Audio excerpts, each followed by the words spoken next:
How we doing, boys and girls? Welcome in. Good morning, good morning. How we all doing?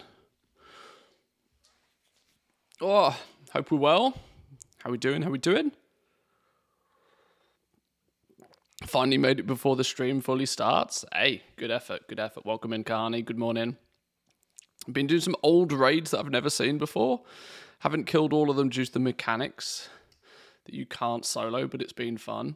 They usually go through, it usually takes them a patch or so, but they go through that sort of stuff and fix anything that's not soloable, so we can dive back through it and just, collect Mog and do whatever you want. Mounts and that sort of stuff. Let's turn the tunes down just a touch. Where's me Spotify gone? There we go, that'll do. You were looking for a headset? Rode have released something. Ooh, that chat goes far too far along. I think I need to tone that chat back a little bit, don't we? Hang on.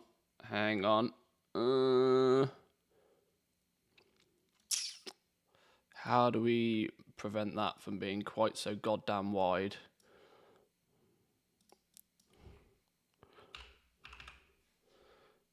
Can we do that? Oh, much better. Much better.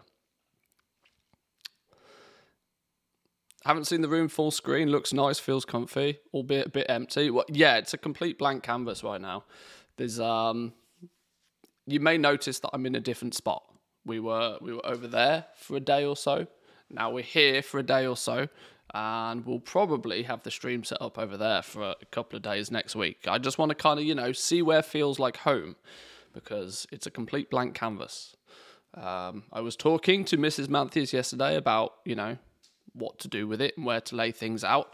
I kind of almost want a little area with just like a sofa and a table and, your fake plant for your sit-down discussion videos that I can, the ones that I script a little bit more, that, or maybe just for the completely free-flowing discussions where, it feels a little bit more talkative, a little bit more natural.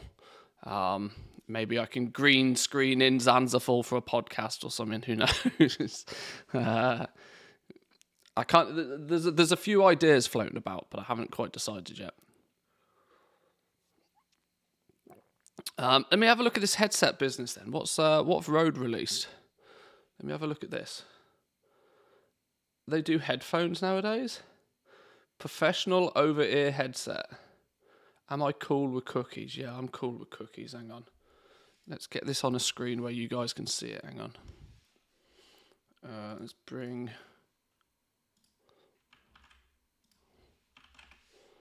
What's this here? NTH 100M, professional over-ear headset. Professional over-the-ear headset that combines the exceptional sonic performance and the award-winning NTH 100 headphones with broadcast quality headset microphone. Whether you're into media or broadcasting, podcasting, streaming, gaming, work, home, office, blah, blah, blah. Okay.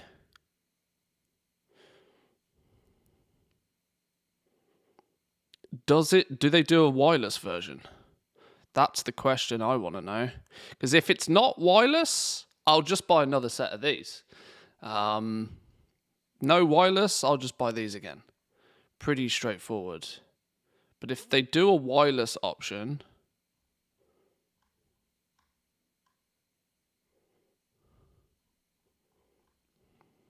More importantly, they're doing everything in their effort to not say how much they are.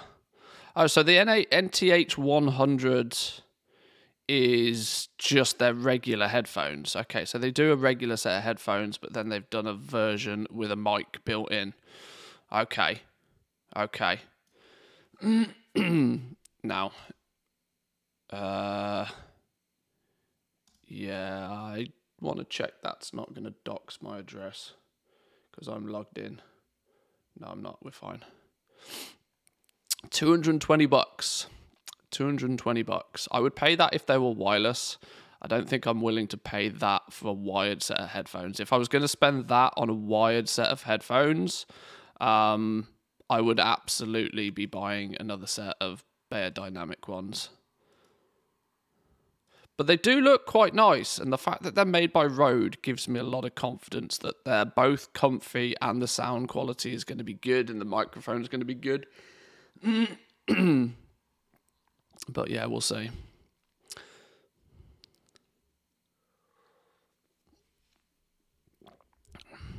Got the Sennheiser HD 600s, but they're starting to hurt my head when I wear my glasses. I've usually not had that problem, at least not with these ones that I'm wearing now. But they look pretty good. I will look up those in a bit more detail. They actually don't look too bad. They look like they're actually got like metal headband and things as well, which is... I mean, I know you can make plastic really hard nowadays, but there comes a point where plastic breaks. Metal is substantially less likely to break. You know, build quality. I like. Okay, we'll look at those in a little bit more detail. Thanks for the suggestion on those. Appreciates. Real out there thought, mats that disappear in like 2 seconds. So there's a reason to build crafting speed. Hang on, whoa, hang on. What are we talking about here? Crafting speed? Not till we get into the world of vendor shuffles. Do you think, actually, boys and girls, ladies and gentlemen, people of all ages, that there's room on the main screen for the chat in some way? The reason I ask this is you may have noticed that on this one, there's the chat here now, which the text being white with no drop shadowing, I think it needs some drop shadow on there. Can we throw a drop shadow filter on that? I don't know how you do that. Can be a smaller font. Yeah, it could be slightly smaller font. Not a fan of chat on screen, but that's just me. The only reason, neither am I, is the honest answer. Neither am I. But the only reason is I'm actually looking to use a lot more of my stream footage to just chop it down into clips and shorts and stuff for the Manthieus TV YouTube channel. I want to kind of get that like up and running a little bit more. Have the main videos on the main page and any of the stream and stream highlights and footage and stuff on the Manthieus TV YouTube channel. And for that, where you don't naturally have the chat, I think because my chat is not XQC level zooming, that it might add some context to what's going on in the video a little bit. But I've not decided.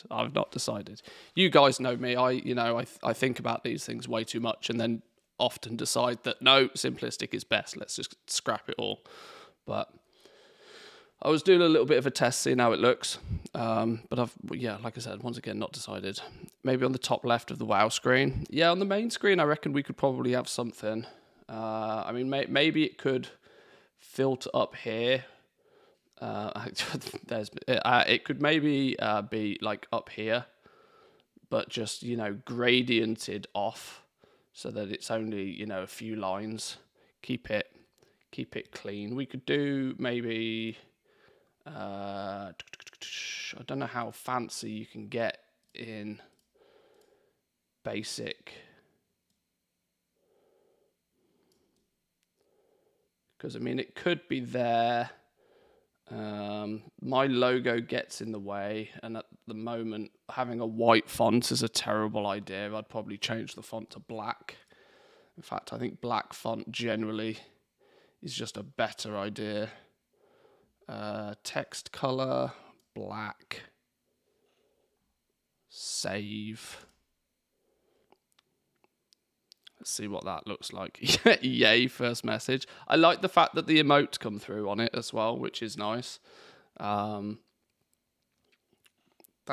definitely a bonus.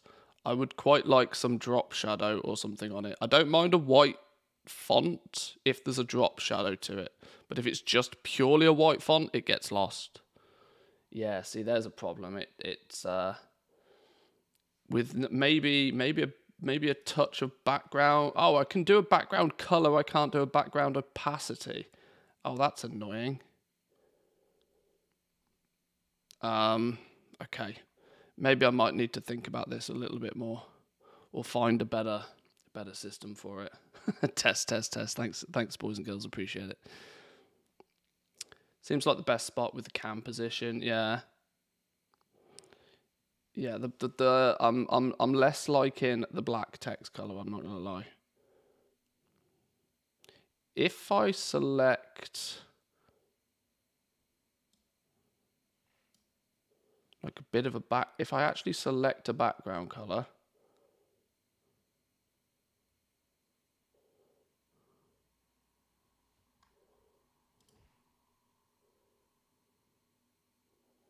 Okay, that's apparently not made a blind bit of difference. Yellow text, not bad. Yellow text? Really? Gold? Make shit gold? I'm sure I can add some effects in OBS, maybe. Filters or something. Color correction, crop padding, Luma key. I don't know what half of this is. Okay, maybe I don't have quite as much control over it as I'd like. I might need to work on this.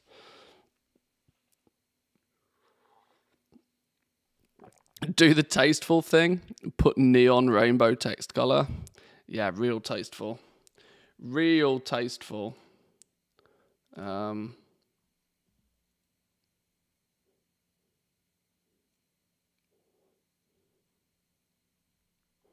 Or we could go this approach.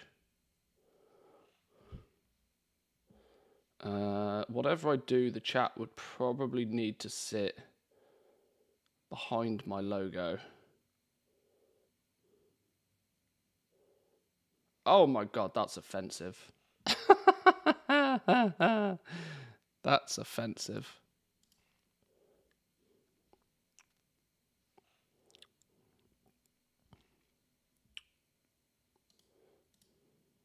I didn't realize there was so many options.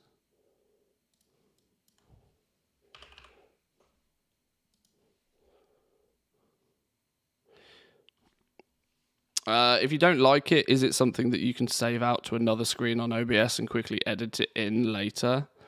Yeah, kind of, yeah. Can we have the Nyan cat write it in line by line? I'm sure that's an option. I'm sure you can have that happen. What would be cool is if a little goblin walks out and just drops every single letter. Maybe. What happened to your old dark room? Different house. We've moved house.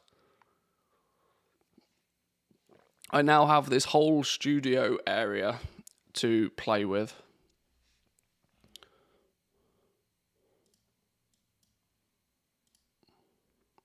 I need to play with this a little bit more because whilst there is technically some clever things I could do in terms of I could make a gradient background that's exactly the same.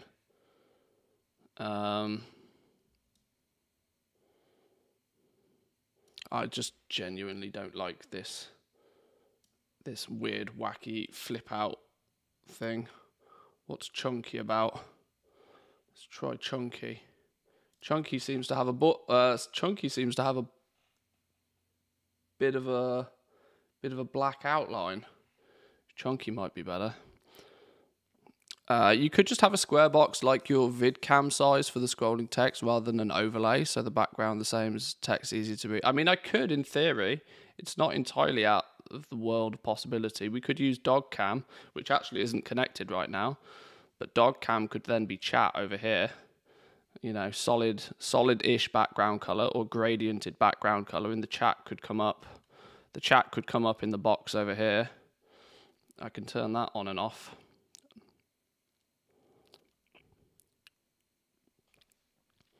I can figure something like that out maybe. Put you guys over in here.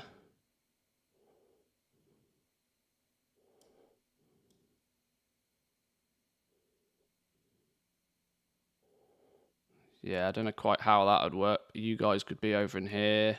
Put a bit of a background image to it, a bit of a gradient background. I don't know. Oh, okay, that's not what I wanted to do. That's the wrong button, that's why. I'll figure this out over the weekend. I'll have a little bit of a play. But like I said, I am interested in getting the chat up on the screen. Sometimes, maybe not always, just purely because if I take footage from the stream, it'd be nice to get some context occasionally.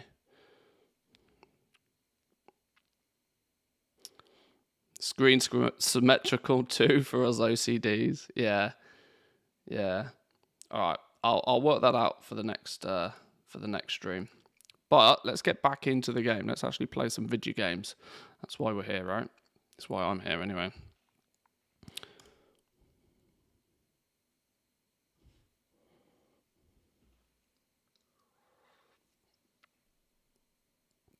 I missed the dark green.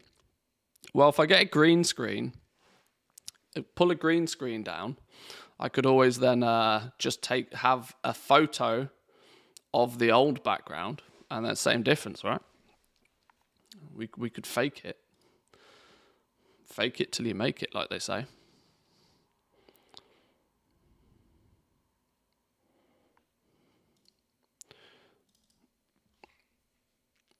Oh my god, that helmet. Yeah, don't look at my mug. Ignore the mug.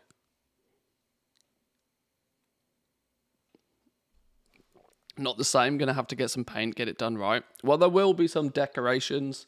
One thing I'm very keen to do relatively quickly, I need to get some curtains up on some of these windows because that will really help with the echo. I will also probably very quickly need to sort out the lighting situation. Luckily, I've got my 2 spotlights for the stream, so I'm illuminated quite well. But every single light bulb in here seems to be a different colour. And that kind of drives me mad. So I want to get that sorted double time. And then we need some furniture in here. The simple answer is that we just need some furniture in here. I just need to use the space a little bit more effectively.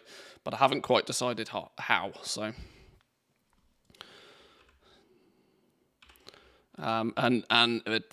whoever says hot tub gets instantly banned. I'm just saying. No hot tubs. We're not doing hot tubs.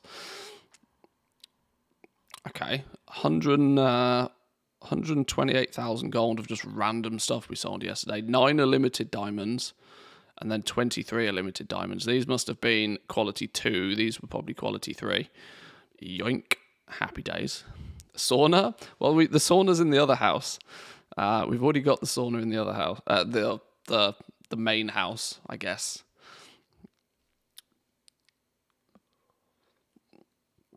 Oof, dodge the ban.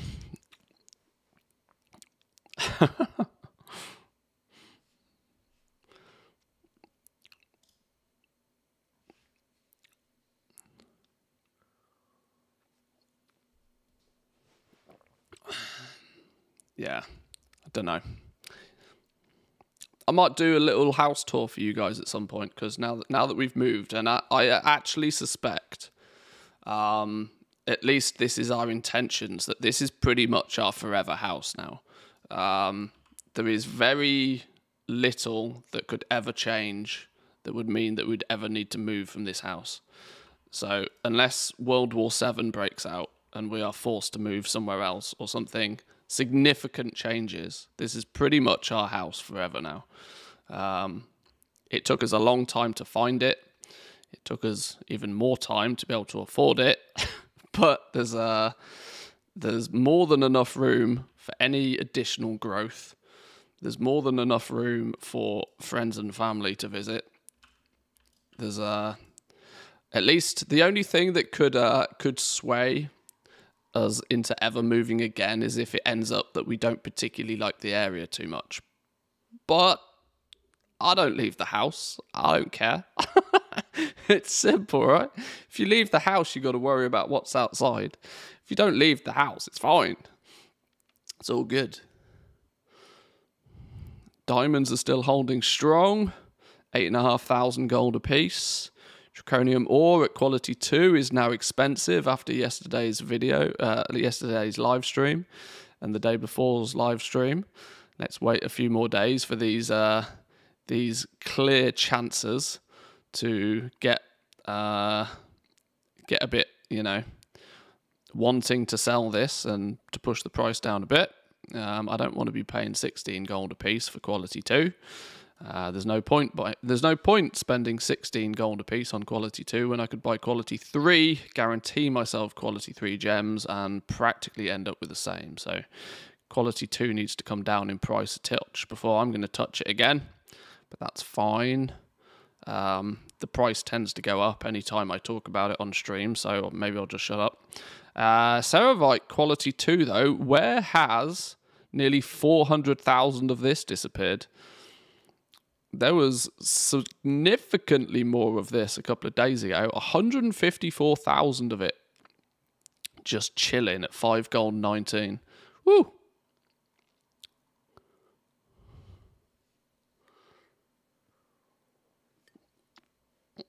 So what you're saying is we can come visit Manthicon when?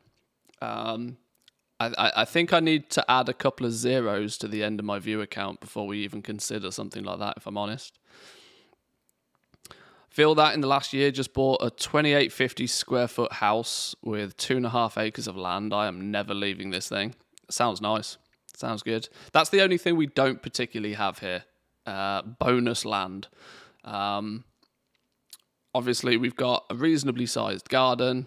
The plot of land that the house and this place, I call it the studio. It's technically above a garage.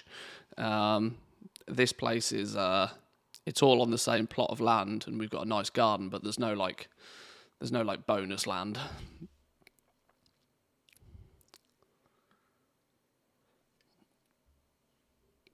Tam Masadi and Hancock, for example, yeah, we're there quite frequently. We're lucky. We have access to. It's a family summer place that is in that direction, meaning that yes, I've been there a couple of times already. Very nice.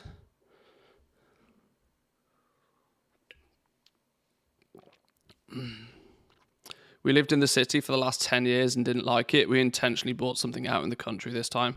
Yeah, Mrs. Manthieus has always said that she wanted to A, be in Finland, and B, also wanted to, have a bit of space. Now we have, at least in the house, space aplenty.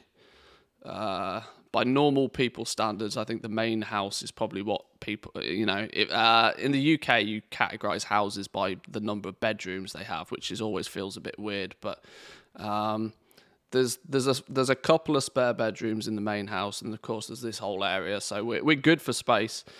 We're not quite as in the country as we would probably like to be. But at the same time, I like to be able to, walk to the shop. It's a simple thing.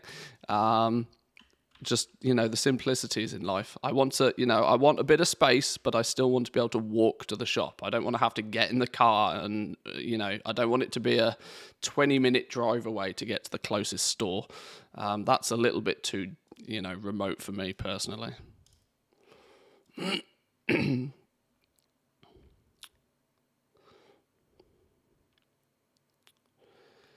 If Mrs. Manthieus has some crafty hobbies, it sounds like you have a maximum 3 years before the house is full.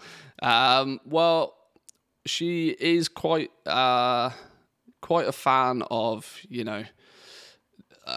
interior decoration. Simplistic. Keeping it simple is key, but she does like to, sit and visualize how a room should look and then potter around different shops and decorating them. We don't particularly do it very fast, but that's probably sensible. I know I logged onto my main character, but hang on. How have I got this again? I should not have this quest again. I've already done this. How can you track your trader's tender? At what point does it go into here?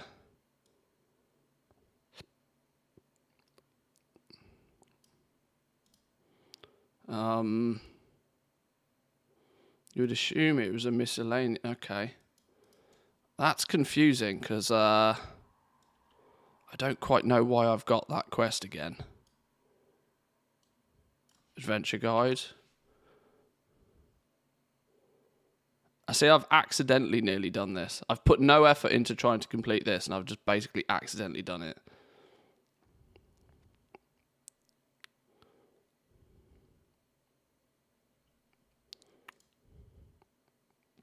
Two more world quests and it's done. Shall I just bang out 2 world quests real quick? I have the tender in my miscellaneous section on the currencies. Miscellaneous. Okay, it's not showing I have any here. I wonder if they had to just do a complete reset on it because it was that broken. Especially since my Celestial Steed is still here. So, can I actually use it again? Okay, so there's no way I'd have been able to get that unless I'd already done the... Unless I'd... okay, mad level confused about now. I'm going to get 2 world quests done real quick. In fact, does this count as a world quest? Let's go do Storm's Fury.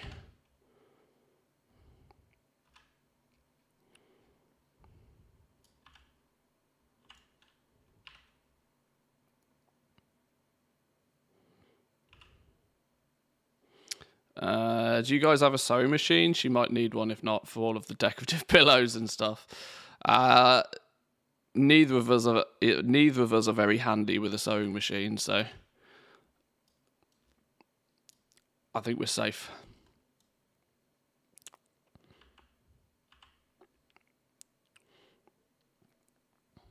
Is there any catch up to the profession knowledge? Catch up, as most people know, catch up, no. Let me say that with less silly words in it. No. But the way that the knowledge system works is actually... we spoke about this a little bit yesterday. Whilst there's not strictly a catch-up system, most players would never really be more than a week or 2 behind, even if they start right now, for example, because there's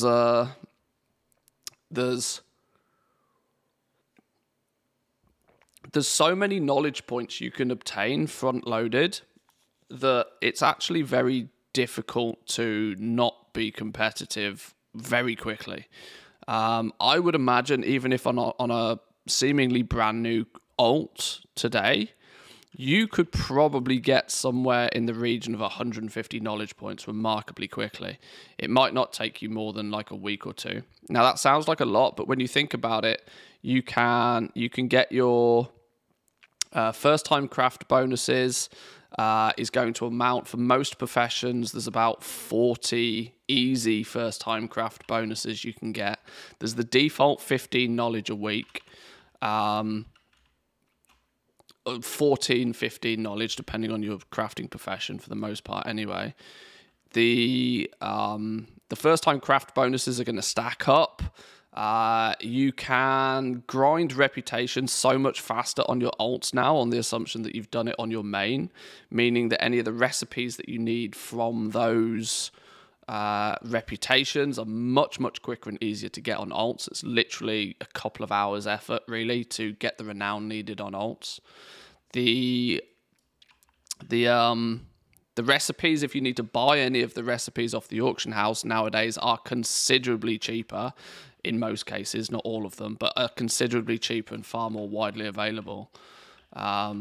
You could probably, in a week to 10 days, take a character and get them in a position where they're somewhat competitive in a market with that profession.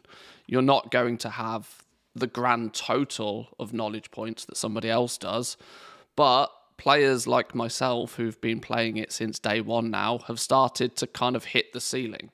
They've kind of been able to hit a point where they can't actually get any better. More knowledge is not going to make them any more better at any specific thing because they're quote-unquote capped. Enterprising for me is full. Jeweler's Toolset Mastery is full. Unless I want to start working on another market, Enterprising and Jewel Set Mastery is basically the prospecting route. So I'm about as good as I can physically get prospecting. I could switch to another market. I could switch to gem crafting, but I'm going to be kind of like well behind, really far behind in that. And I know I'm just not going to be competitive there. So it's the catch up is kind of, it's almost like a passive catch up. It's not so much that you have to catch up to them. It's the fact that other players get to a point where they just can't get any better. You'll match their skill level quite quickly with everything that's available now.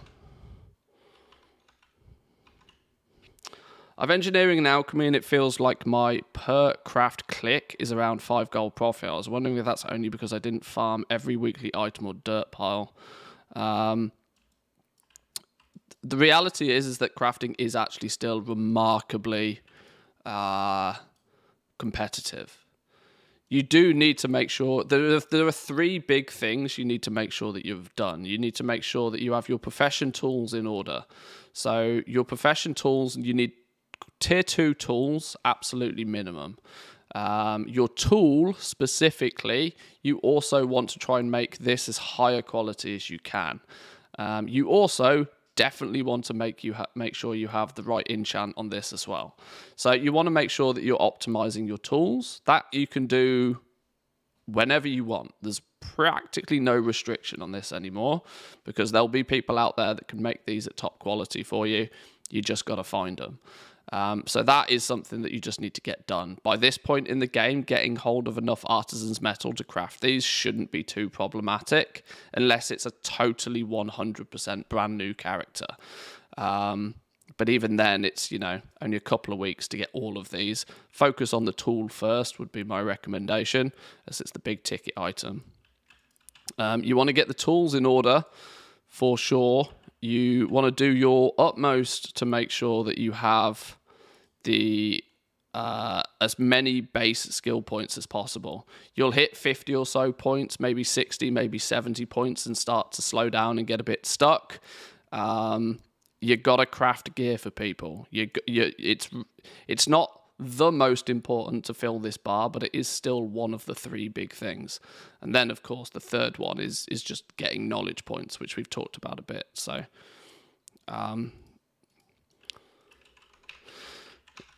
knowledge points is only one, you know, 1/3 of the equation. There are other. If you're slightly lacking in knowledge points, you can make up for it slightly by, you know, making sure that you have more base skill by your profession. You can make up for it by having your tools and accessories optimized. But don't forget that there are people at this point that have all of those 3 maxed out. But you will get there as well relatively quickly if you're focused on it. I know it's not kind of like, it's not a catch-up method that most people are used to. By catch-up methods, most people kind of want a system where they can just go to a vendor and just buy the catch-up mechanic. People are used to gear catch-up systems, as to where, you know, all of a sudden, hey presto, there's a vendor that just sells you higher quality gear, and that's your catch-up. That's not strictly true with professions, and I hope they don't do anything like that. But the reality is you're never really more than a couple of weeks behind, if you actually, you know, have a plan of action to what you need to do. You forgot to include drops in the title. I mean, I could.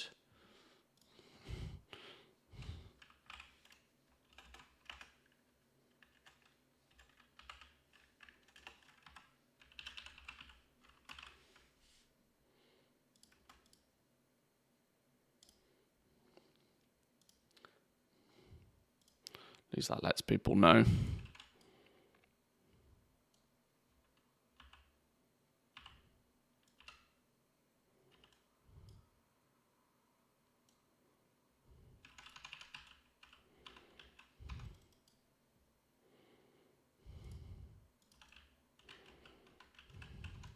the advantage that most people are starting to get, those players who have played since day one of the expansion and have tried to be as optimal as possible since day one of the expansion, those players are now at the point where they practically can't get any better with their one laser focused market.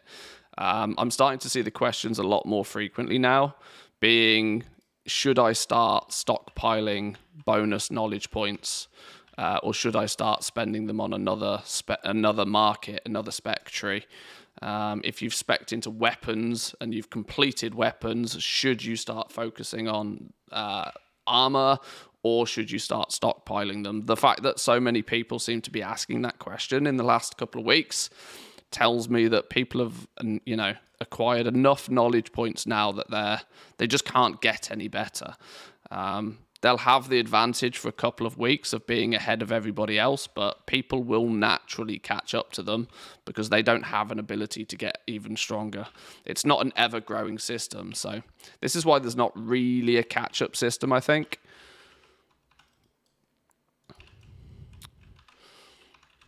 But yeah, we'll see what Blizzard do with it in 10.1. Would love if they added the one profession skill point from completing the weekly CO quest just to improve the skill at least slowly. Well, I've tended to find that if you actually complete the aiding the Accord quest most weeks, or at least quite frequently, you get dragon shards from that. There definitely seems to be some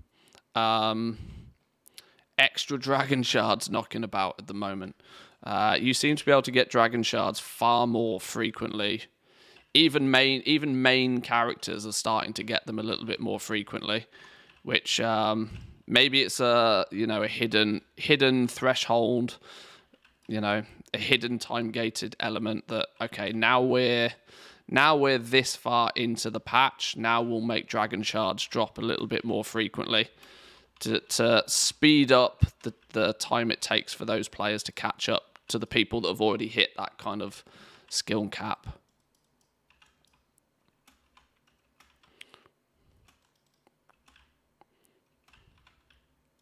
I don't know. Blizzard tends not to talk to us too much about the exact ins and outs of how and why they do things. They like to try and keep that sort of stuff a bit of a secret unless it's super necessary for them to talk about it.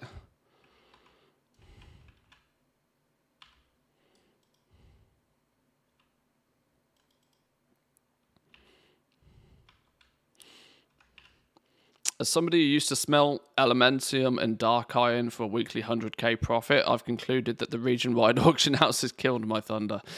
Yeah, probably. You might have been nicely in a position being literally the only person on your realm that was doing that, causing you to have quite the monopoly on that market. But once you go region-wide, you can guarantee that there's enough people doing it that probably still outstrips the demand for it region-wide. Oh, I tried to get out of the way. Sorry, priest.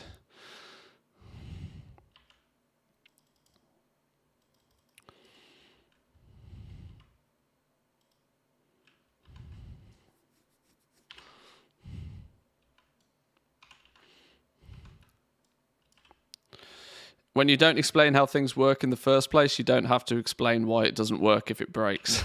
Wow, it's kind of not far from the truth, is it? When you think about it.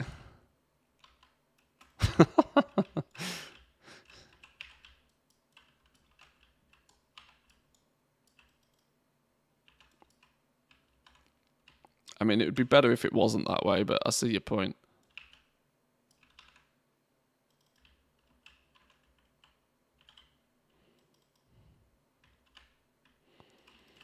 These damn swirlies.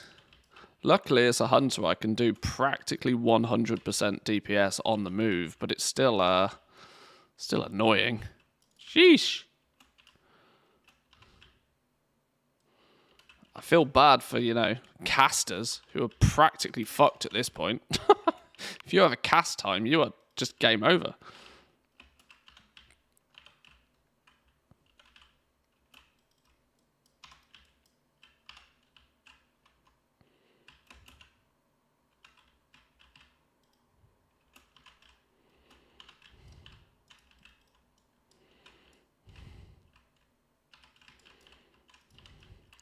Nobody seems to kill the winter's aegises, or whatever the plural of that is. I am 7 levels of fucked here.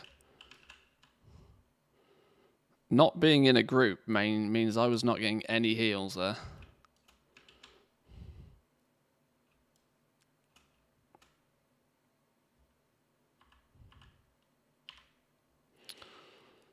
Boss finds the caster, just a large delay before things lands. I suppose. Maybe it can be cheesed. Where's me pet gone?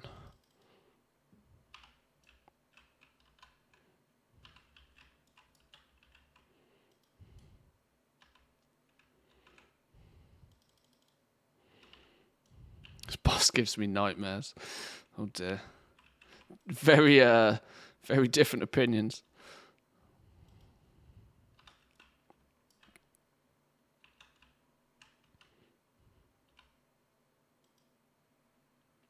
Boom.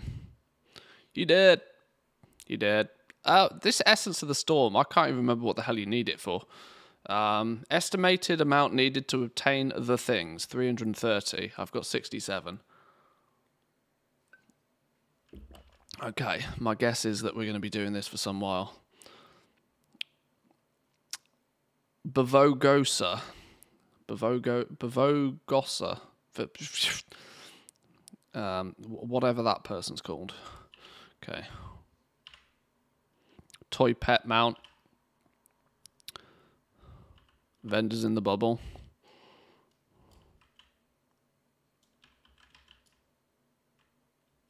Well, that doesn't help me any, does it? Is it this? No, you're a chef. This one.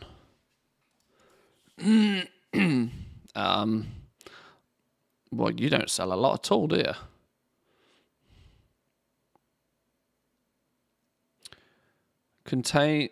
Try arcanize stabilized provisions from the Primus feature. One of everything, please. Do we have to eat one of this for an achievement?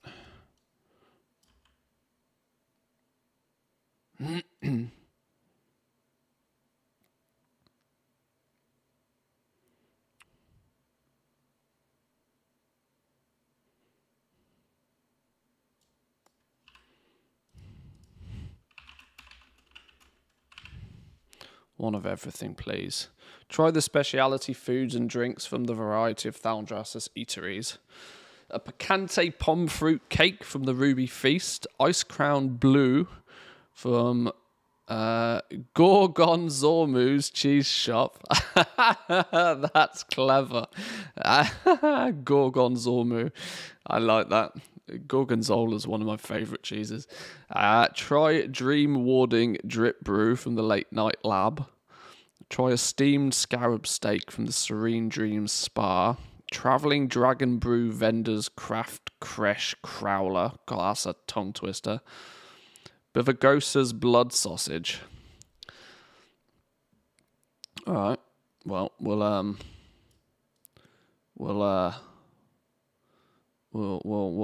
tick those off eventually, maybe one day. I can't believe I've played this game for so many years and still only... Is 22,000 achievement points just terrible?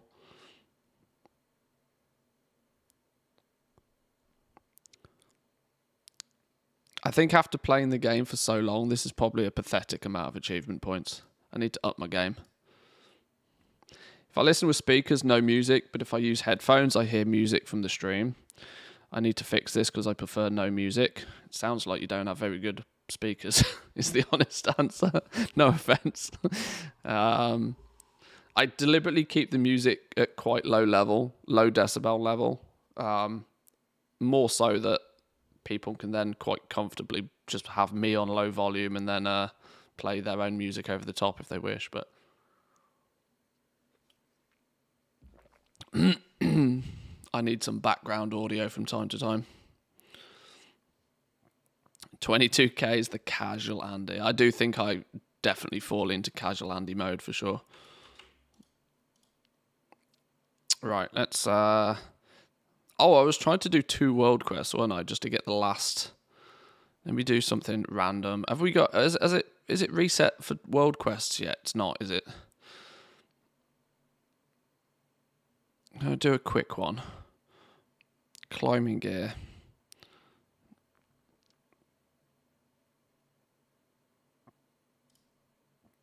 It doesn't matter, does it really? Where am I? I'm all the way over here. Let's just go do this one up here.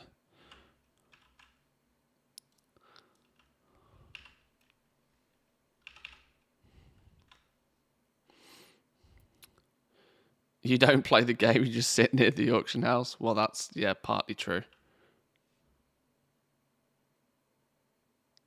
Hang on. I'm still in the wrong time zone. Oh. Well, that's that fixes that problem.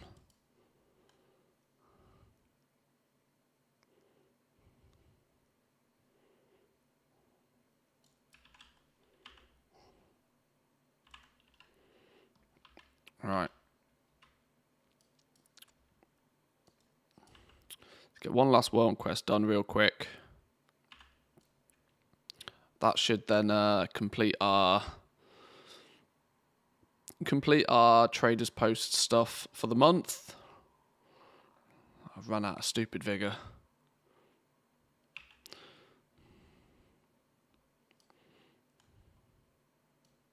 I'll jump onto the blacksmith before too long. The one thing I wanted to do today is continue chipping away with blacksmithing.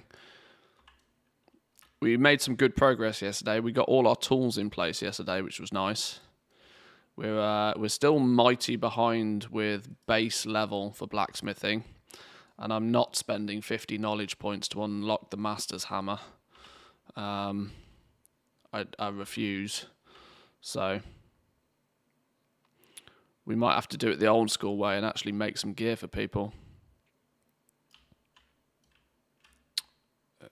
Grab you. Where are we actually climbing?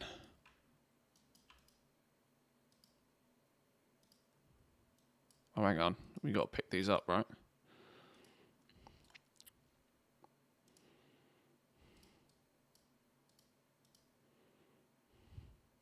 Tried to connect my AirPods to my work laptop. They do not work together nicely. Almost popped my eardrums, and despite changing settings, there's a constant electrical buzz. That doesn't sound right. It's not present on my phone tablet. I mean, I like Apple as much as the next person, but their AirPods are tragically bad in terms of like regular audio quality. They're small, they're convenient, you know, they're good for on the move. But outside of that, there's much better options if you sat there and you just want a good set of headphones. But I understand if you already own them, then it, you know, makes a lot of sense to use them.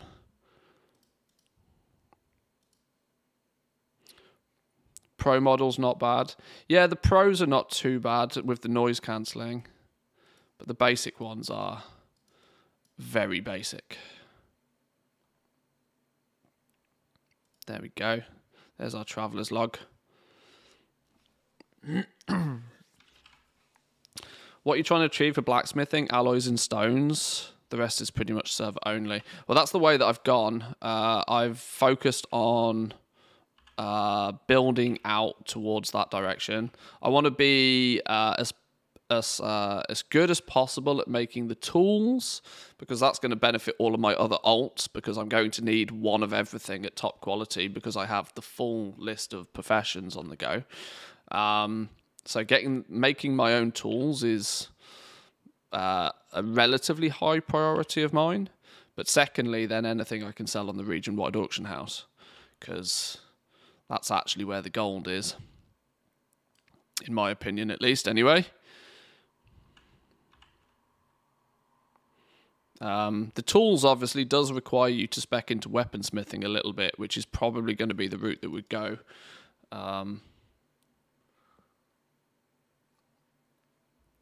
Kind of two birds with one stone, because then obviously any like work orders and stuff, we'll often find work orders for weapons. I don't think we'll have any problem finding work orders for weapons. As I would suspect that the weapons will sell quite nicely for the majority of the expansion. I can hope, at least, anyway.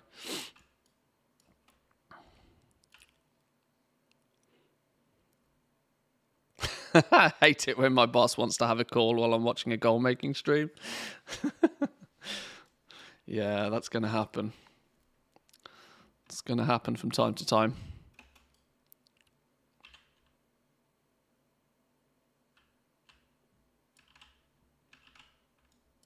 What do you mean you're in the wrong zone? Oh, I am in the wrong zone, aren't I? We're not in a... I tell you what, regular flying feels so weird now. Now that I'm just fully accustomed to dragon riding, leaving the Dragon Isles and using regular flying feels just old, you know? It's just hella old.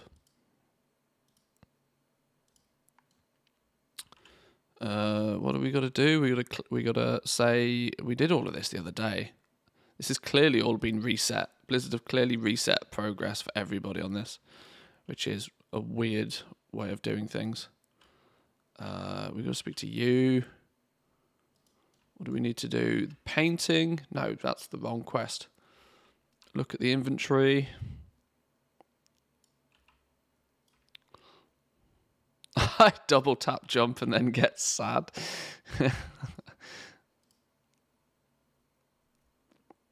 Okay, it now says I've only got 200 of it, which kind of makes sense.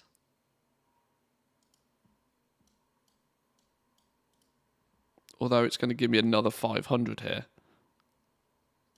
And then what's going to be in this thing? Another 1,000. Well, we got our daytime, nighttime mount. Open the damn thing. Boom! There we go. And let's step out here. Let's equip that. It's cool, isn't it? Sorry, Celestial Steed. You didn't last very long.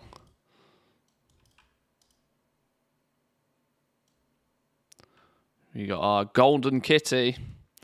Golden kitty cat. Kind of makes sense, you know. I like this. I'm quite a fan of the golden kitty, not going to lie. I wonder if this is going to be... what do we think the FOMO is going to be on these? Do we think that these are then going to be made... Are they going to be on a cycle, on a rotation every month? Or do we think that they're going to do the whole FOMO thing and make it so that if you don't do it one month, you just don't get it? That could be interesting. So we've got 1,100 to spend. Getting the pet seems like a sensible thing to do because he's just cool, isn't he? He's just funny. Something cute about him. Couldn't even punch me in the kneecaps, look.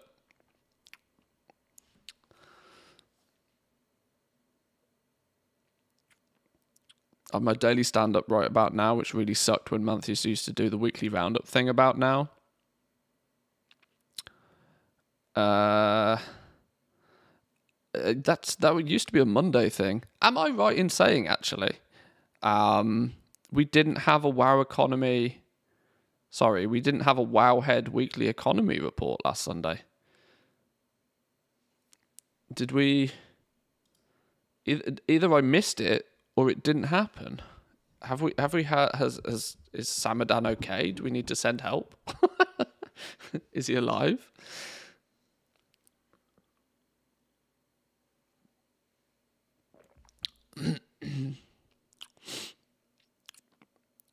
I gave up trying to catch up with alchemy and enchanting. The prices have declined and I'm always ending up pretty much with my current knowledge points. I guess in a couple of months when the leaders hit the cap, it might be possible to squeeze out some gold. It's yeah, it's just a very, very... The alchemy is going to be dominated by actual goblins.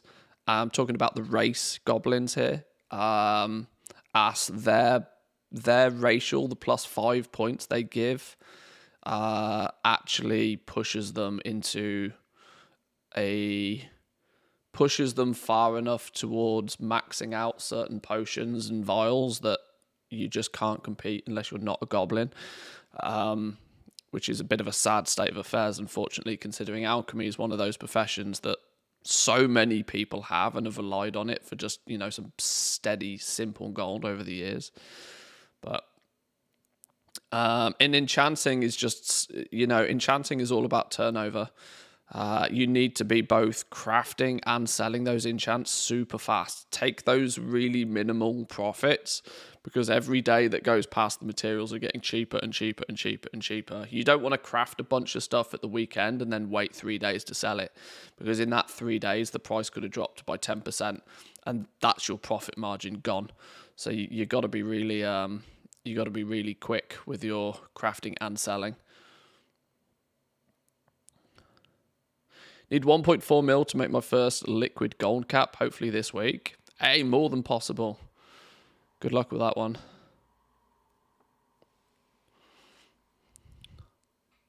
Have I got it right that you can get 2,000 trading post tokens this month? Yes.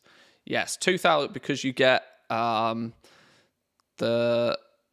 there's 500 in the box for free, 500 if you own Dragonflight, and then seemingly 1,000 by filling the bar.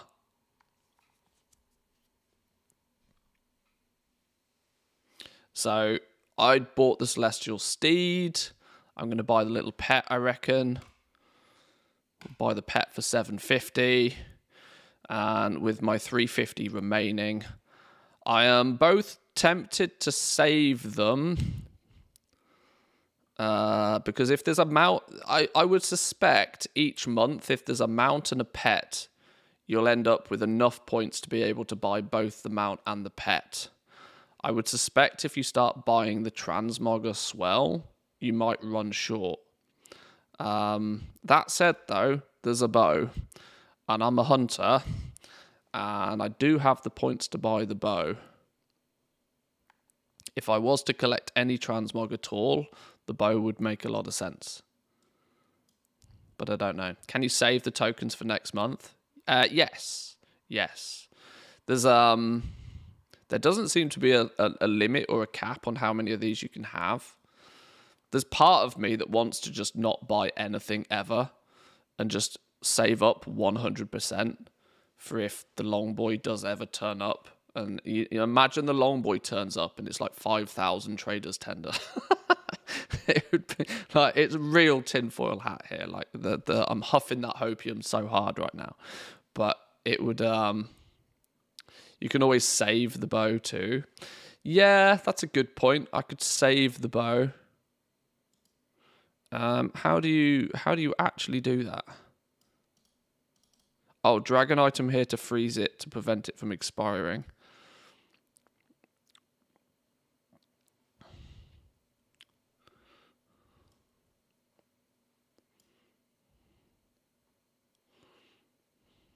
I'll be so sad if the long boy goes on there. You know, I can't help but feel that Blizzard is keeping that as an ace up their sleeve, you know. Refund the Celestial Steed. Yeah, I really can't help but feel that they'll just save the long boy as an ace up their sleeve. You know, like the Mage Tower. They brought the Mage Tower back by popular demand. They brought the Mage Tower back at a time where they were in the doo-doo, like deep level doo-doo. And they brought the Mage Tower back, and all of a sudden they had some positive press for a few weeks. I can't help but feel they'll use the long boy to do the exact same thing. They'll, you know, if sub numbers drop, if a scandal occurs, if, I don't know, they'll tune it so when Manthieus is close to quitting to drag him back in, or maybe. I can't really see much reason as long as Blizzard don't do something totally tragic. I can't see why I'd quit playing WoW. I've played it for 18 years. If they reintroduce the long boy, they'll remove the auction house NPC from it, or normal auction house will be dead with no people. if they bring it back and it hasn't got an auctioneer on, they might as well not bring it back. I don't want it because it's a cool appearance. I want it because it's got an auction house on it. That's the appeal of it. I mean, it is it is a cool model, in the first place, but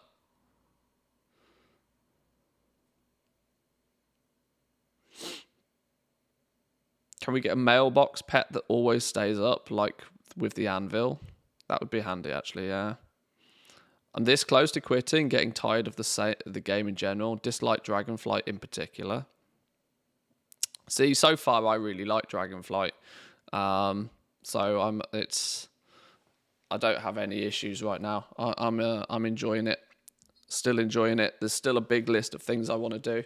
Although I do set myself some pretty lofty goals. This is the problem. Personal targets, you know.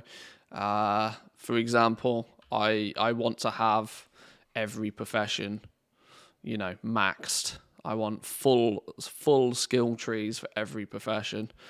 I want to unlock all of the recipes for every profession. These are lofty goals that will keep me playing for a long time. I feel that for me personally, this is almost it's almost an expansion that's practically custom made for me, which is really nice because the last couple have not been. The irony in that statement is that I made all of my wealth in Shadowlands selling legendaries, but I have probably had considerably more fun in Dragonflight whilst not making anywhere near as much gold. Like the making of the gold is the secondary outcome for me. If I'm having fun playing the game, doing something goblin-esque, I'm more than happy. I still need to get Valdrakken to 30. These people are a pain in the ass. I guess this is just going to be a case of do your world quests, do your weeklies, chip away at this slowly but surely. I guess it's about time to maybe jump onto the blacksmith and see what we can do on him today.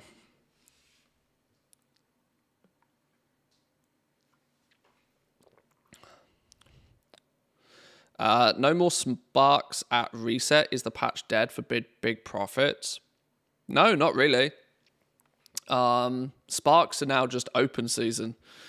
You play the game and you'll randomly get sparks, or you'll get what they call bottled essence. Not to mention that alts can get 5 sparks practically instantly. So, you know, there will still be, any time a player levels an alt and they will get an influx of sparks. Now that Primal Chaos can also be transferred between characters, basic 280, basic 386, 382, 290, whatever, basic crafted gear is probably popping right now if you're paying attention. There's probably loads of people that are trying to gear up. I suspect that crafting orders will be easier to come by. Not easy, but easier, on the premise that I think people will be more willing to put in a public order for stuff.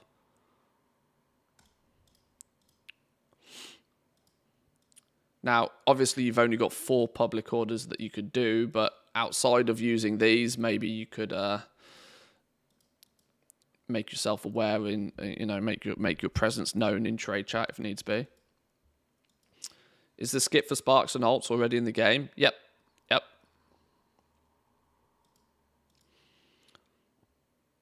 Wait, Primal Chaos can be transferred now? That's awesome, didn't know. Really need to read the patch notes. Or subscribe to YouTube with notifications on. Yesterday's video was about just that.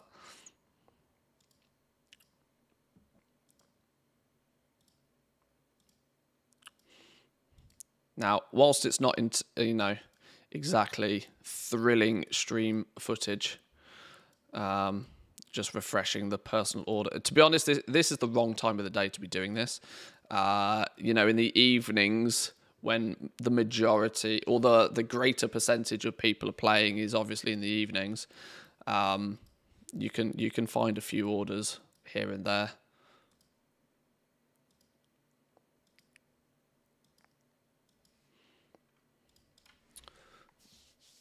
We have 22 points available to us. We could cap out stonework. That would give us all of the intermediates and all of the tools at reasonable quality, because of course we've also capped out hammer control. That would then mean we would need to start chipping away at weaponsmithing, as some of the tools are locked behind this. I can't remember exactly where.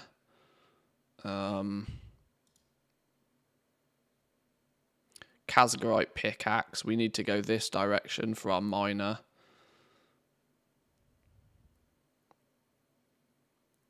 So Kazgarite pickaxe is there.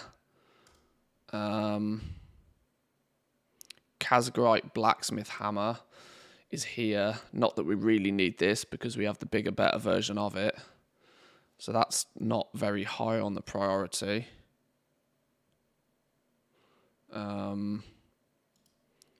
Anything to learn if we go this direction? Primal Mortal Warglaves. Okay, we don't need anything tool-wise that way. Okay, that's interesting then. Actually, for the purpose of getting the tools, we only... This is the route that I really need to go for the Kazgarite pickaxe. And then maybe, just maybe, if I do go this direction and we get to here, it might not be the worst idea. We'll see how we're doing for knowledge points.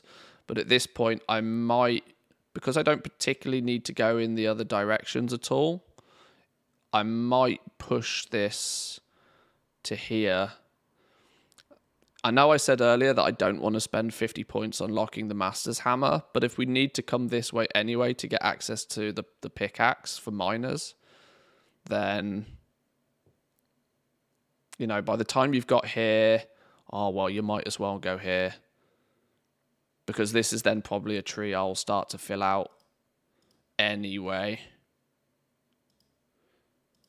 But we're a few weeks away from doing that. And in that few weeks, there's a good chance that I can just find some public orders and get my... We worked it out yesterday as well, that for what I'm doing, these extra, like, 31 skill points are not make or break. They'd be nice to have, but they're not essentials. Having top quality tools is put us in a really good spot. I mean, 192 inspiration on this tool is bananas.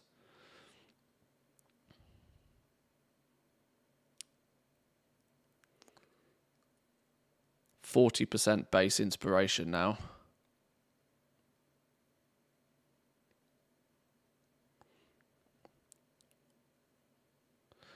Pretty sure they increased the drop of the Shard of Knowledge. Multi-boxing 5, I've noticed it killing rares even. I suspect that they have. I suspect, like I said, I suspect that there was some hidden, you know, okay, the catalyst is open. Once the catalyst is open, now we just kind of open the floodgates a little bit.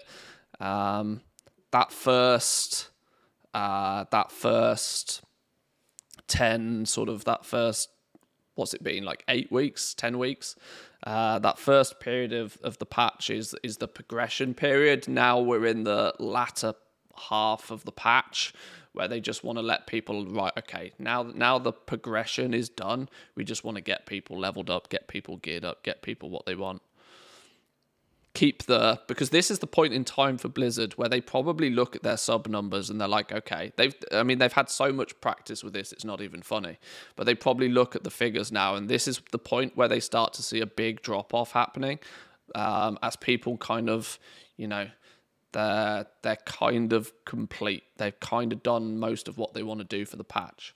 And that's why they kind of open the floodgates and make it a bit easier for people towards the end of a patch as a bit of an incentive to either just keep playing, or maybe, well, how about you now do it on an alt because it's a bit quicker and easier to do it on an alt, for example.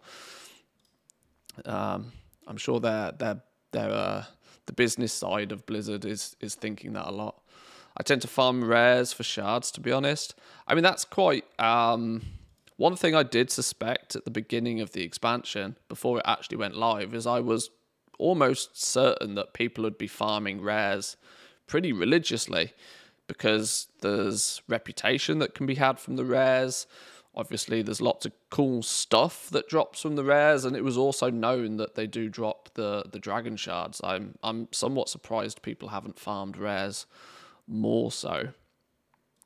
Especially since, I think, since the last patch, some of the big rares are on a predetermined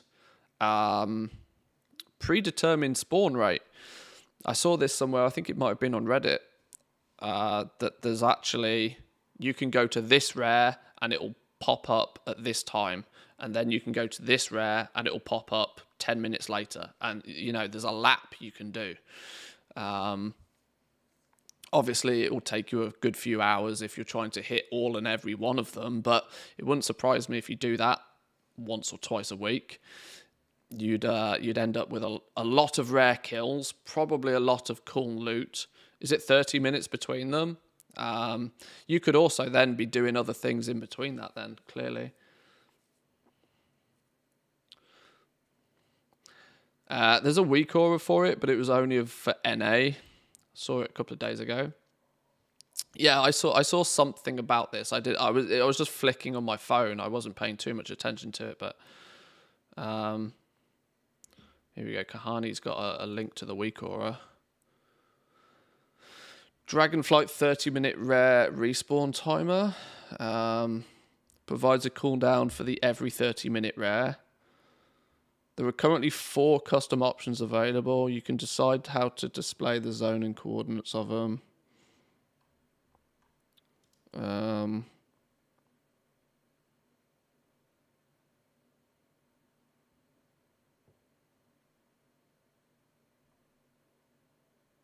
Okay. It's quite handy.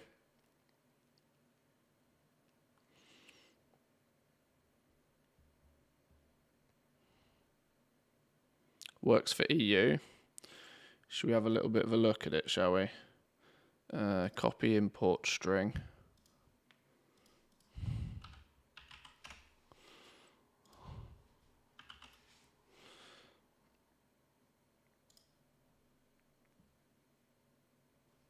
Massive magma Mars shell spawns in 9 minutes. Grumble trunk spawns in 30 minutes. Oshigol spawns in 69. Giggity. Can we stick that over here? Well, that's where I'm half planning on putting chat, isn't it? This is what I don't like about WeCore, is I end up with so much just guff on the screen. We've already got this going on for our profession. I mean, it's a good, you know, for me at least, it's a good incentive to get this out of the way. You know, just go and gather all of this, so then it's not there anymore. Let's move that up there a touch.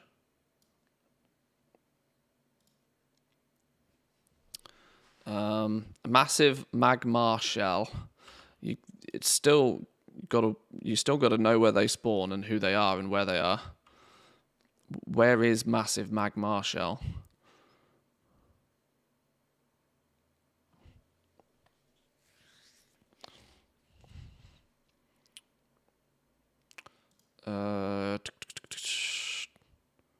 Do I have... Can I wombo combo this with some Zygor magic? Zygor tracks the rares. Or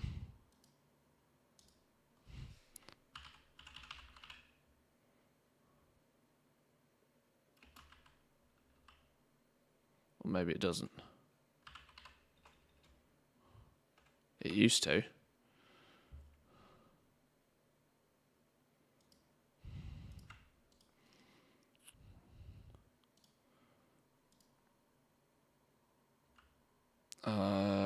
I'm trying to think of a sensible way of doing this. Add-ons, rare scanner.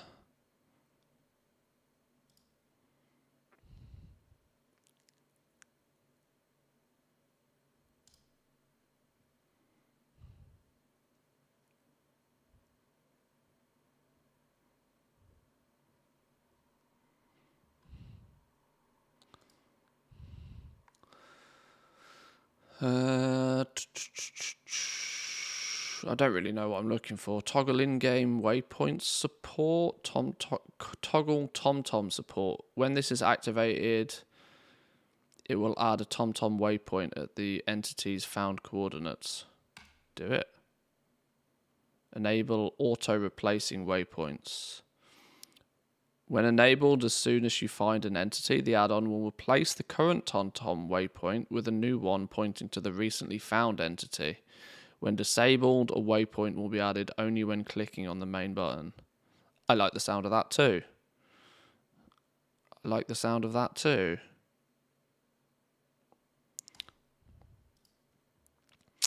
Do it with all the things.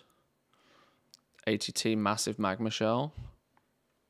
Could be.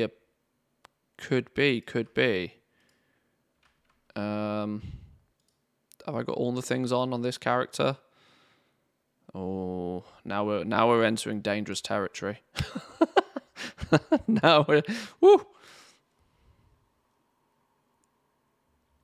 Risky business. Risky business. Prepare for squirrels. Yeah.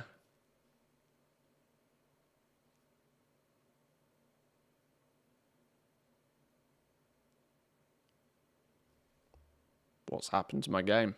Oh, thinking about it. Thinking about it. Oh my god, my UI is starting to look a little bit Burning Crusade Raider-ish.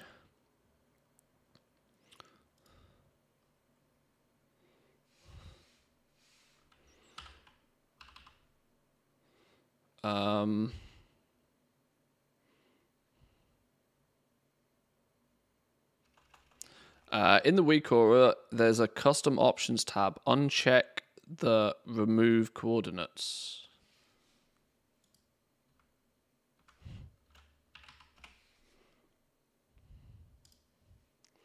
Custom options. Removes the coordinates and the zone where the rare is. Enable this option on the group so it affects both WeakAuras at the same time. Oh, at diddle diddle duh in the Waking Shores. Yeah, okay. It makes the text a little bit more so.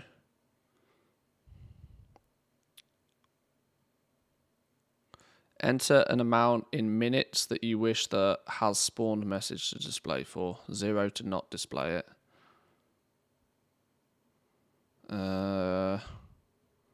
Exclude rares. Change the amount of rares displayed. Yeah, that's not happening.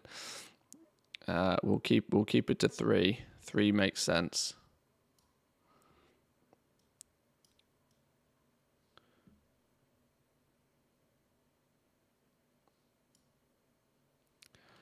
Can I scale it down a little bit?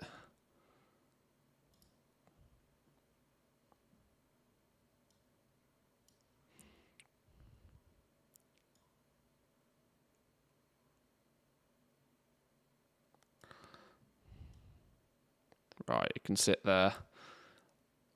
It can sit there. Might be late to the party. Why are we killing these rares? Killing rares is just something that's a good thing to get into the habit of doing.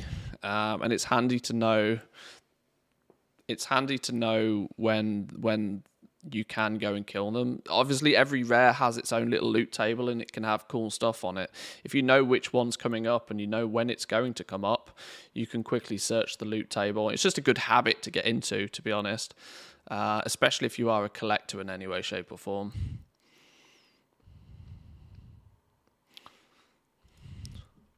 Right, that'll do me. That'll do me, I think. So, in 3 minutes, we can go kill the massive magma shell. In 2 minutes, in the Waking Shores.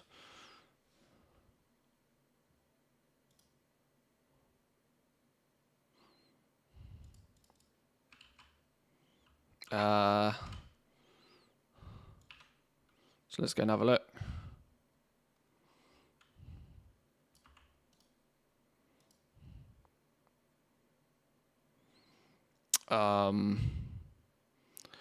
Now, this is probably where I also want to wombo combo it with something like Tomcat Tours. Tomcat Tours is still tracking all the rares, correct?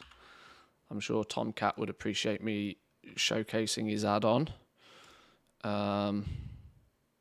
Rare Scanner is good for the scanning. Or hang on. Does the rare scan? I haven't got long to actually think about this. 2277. 2277. Somewhere around here. Let's just get there real quick.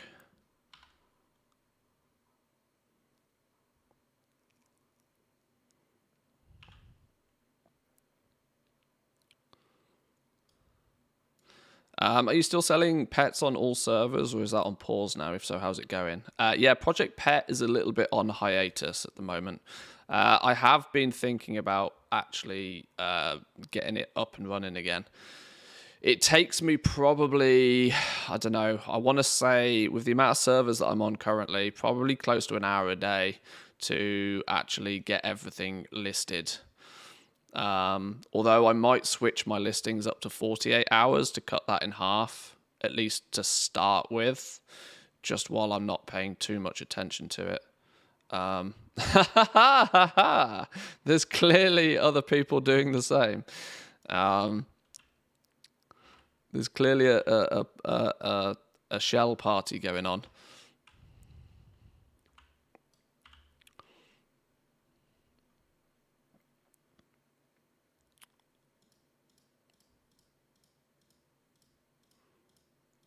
Rares. What's his name? Magma.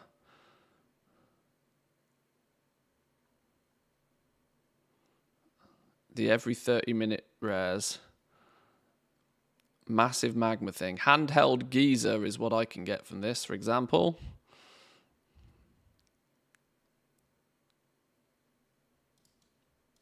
Massive magma shell is spawned. Massive magma shell is spawned. There he is.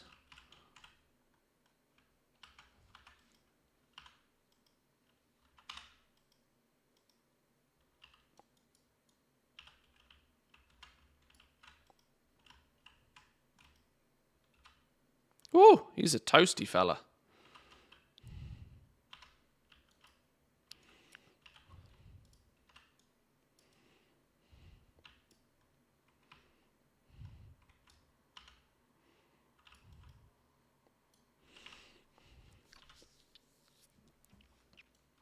Yeah, let's not stand in that.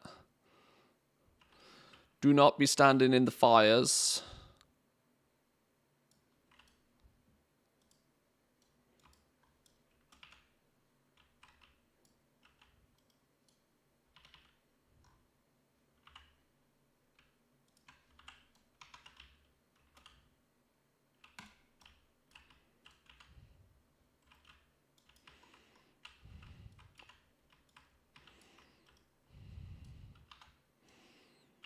I should really be doing this on my main character, though, to be honest, but at least killing it on a character is better than not killing it at all. Am I right in saying that most of these rares will give 50 reputation with Valdraken as well? Which is another real big incentive for me to be doing it on my main, actually.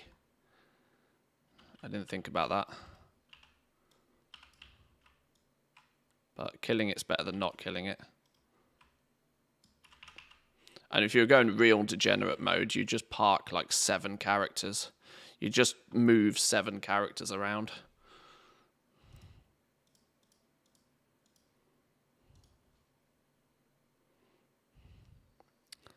There we go. So that proves a point, right? There's instantly a good reason to do it. Centaur Hunting Trophy, Dragonel Supplies. I got a Primal Chaos from it.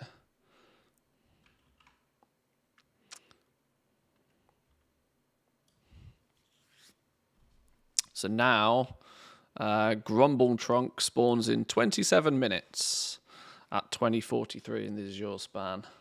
We can track them that way. quite clever. I like that. I like that a lot. Very handy. Now all I need to do is set that up on my other characters as well. I should have set it up on my main character thinking about it, but...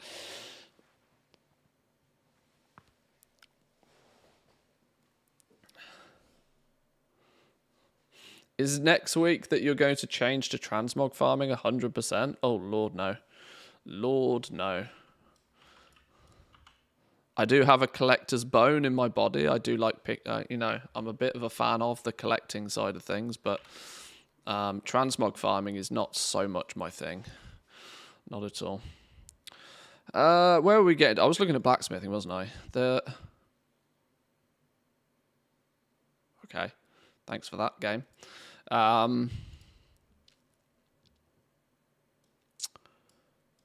I need to get my spec points for the week for blacksmithing, first and foremost. Getting my spec points is going to be handy.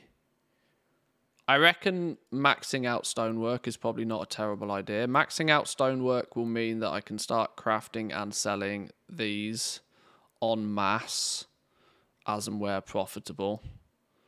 The irony being is that they're just not profitable right now, but that's fine. Having the option is better than not having. In fact, they might become profitable. Ooh, that's going to be tight. It also means I need this one. How do we get this? Primal Razor Stone. Oh, we buy that from the Artisans Consortium. So we should grab that as well.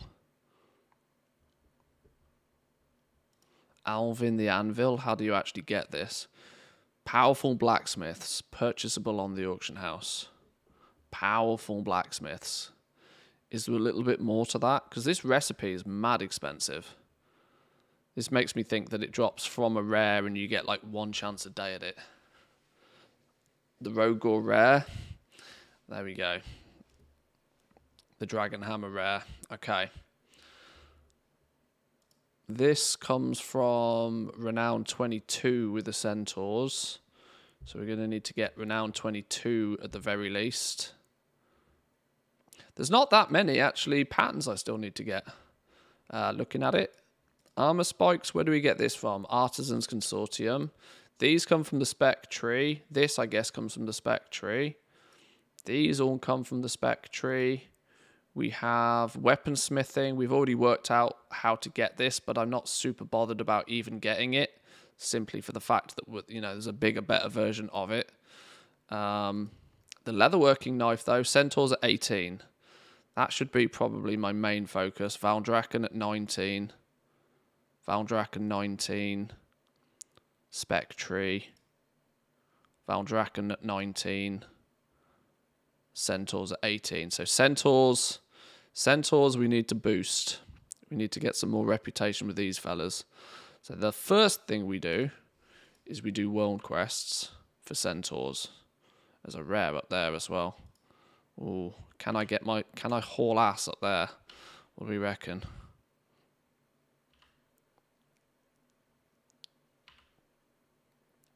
You get a new work order point every how long? It says in the tooltip, isn't it 16 hours? Isn't it on a... I think it's 16 hours.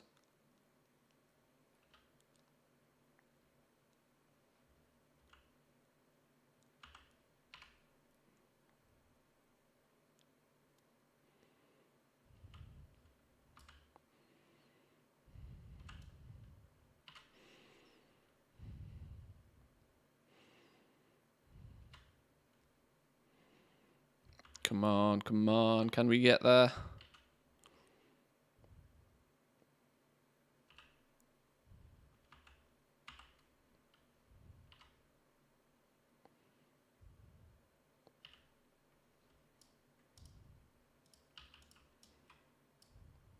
You are shitting me. God damn. Literally 3 seconds too late.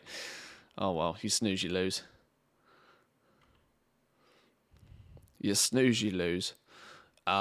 Actually, before I worry about reputation grinding, the absolute first thing I have to do is work on these. So let's get the quests for the week done, which are fireproof gear. Well, we're in the right area for fireproof gear, so let's tick this one off while we're here.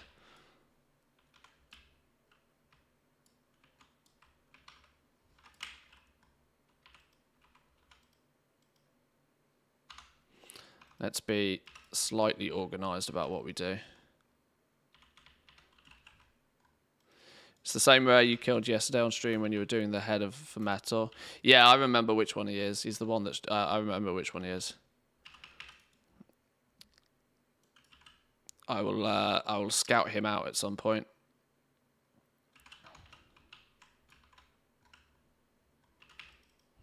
I'm so far behind on Dragonflight professions. I try to do the bare minimum. I try to make sure that I get my knowledge points each week. That's my #1 focus. Once I've got my knowledge points, then I look at doing other stuff, you know, like rep grinding on alts and this sorts of stuff. The rep grind is not so much of a grind, realistically, once you've done it on a main character, because that 200% rep boost is massive. Especially if you start getting account-wide tokens from your main characters once you're capped. Very handy. I'll probably save those, I think. I don't know what the best way to do it is. Hang on, these guys are not strictly advertised as giving me the thing I need. Do I have to be killing the elites? Surely not.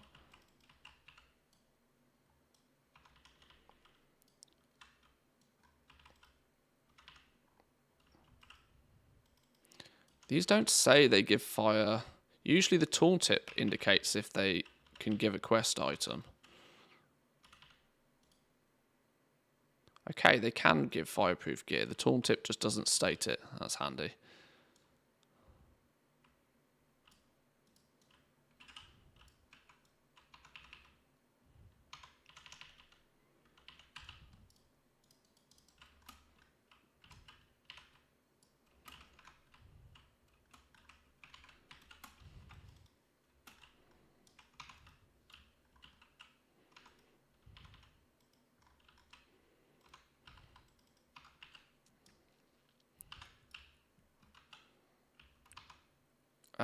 Okay, I didn't really want to pull him, but sure.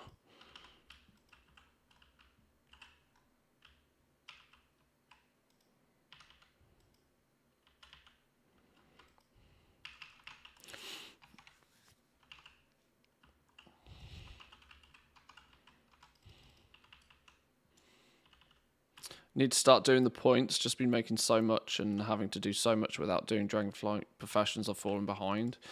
It's yeah. I mean, I'm trying. You know, I'm obviously trying to do the silly thing here. I'm trying to. I'm going against my own advice. My own advice was to focus on one profession and do absolutely everything you possibly can with that profession. But on the flip side of that, I'm also at a point now where on my main character, I have kind of actually already done that. So with spare hours in the day, I'm also trying to do stuff on alts as well.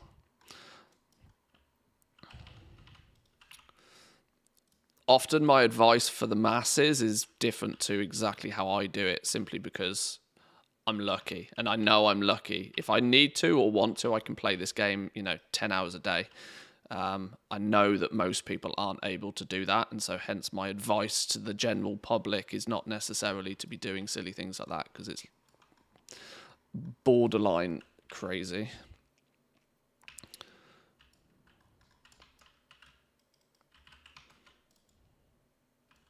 There we go, there's my fireproof gear, job done. What's the other profession thing I need to do? Usually I have to collect a bunch of some in.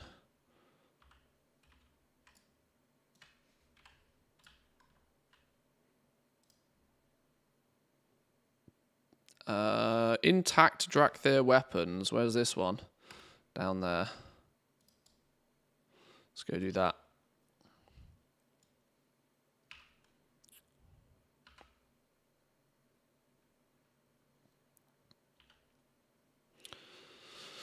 Mostly I just post and restock auctions while I work all night. Hey, if it works, GG. And even with all of that time, you still don't mess with transmog. Yeah, imagine how much of my day would be consumed if I cared about transmog at all. Yeah. This is why I deliberately went, the first 7 or 8 weeks of Dragonflight without turning on all the things. I didn't want to know about all of the things. You start learning about all the things once you start having done what you kind of want to do. The second you turn this add-on on, you can say goodbye to like any spare moment of your life.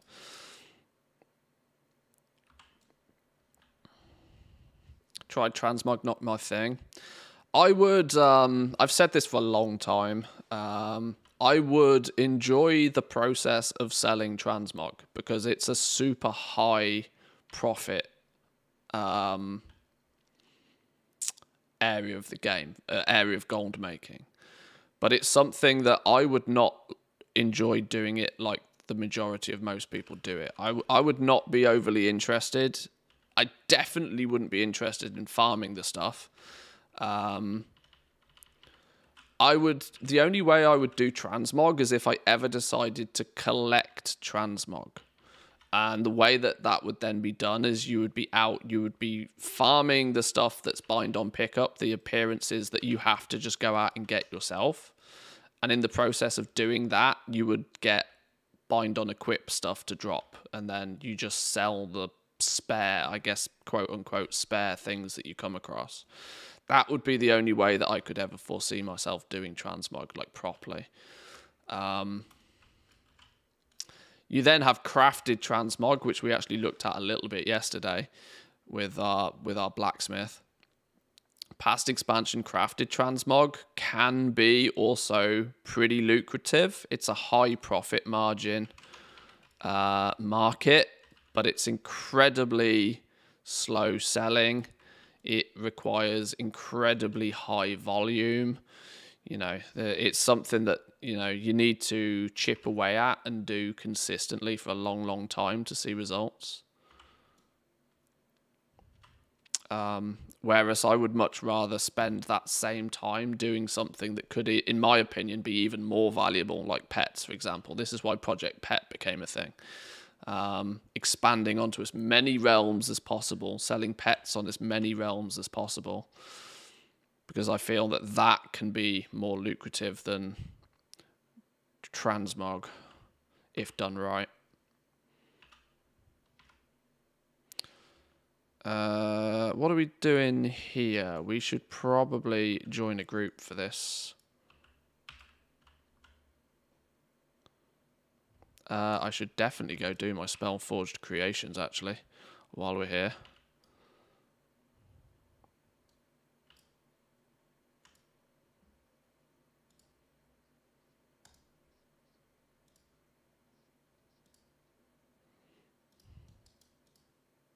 Clearly, people have already done it this week.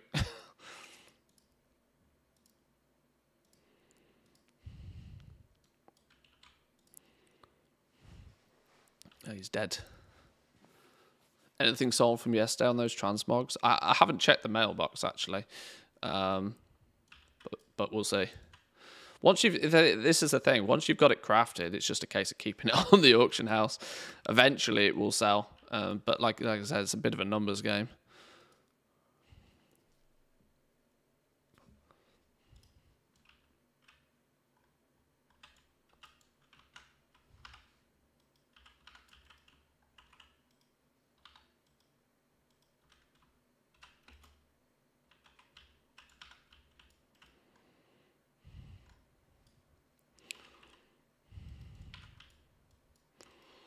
Right, let's get this dude killed.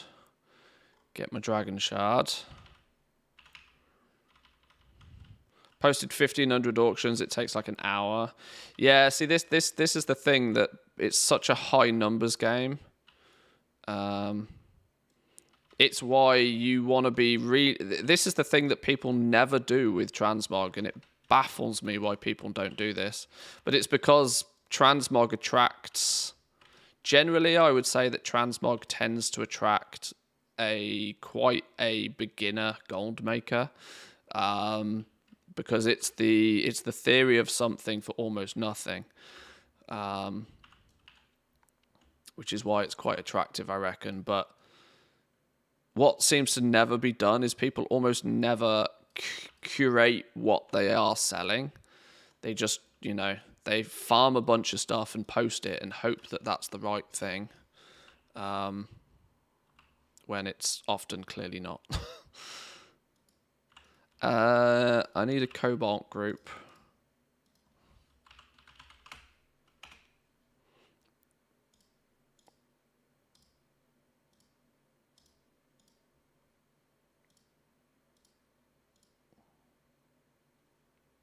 MW off? That's clever.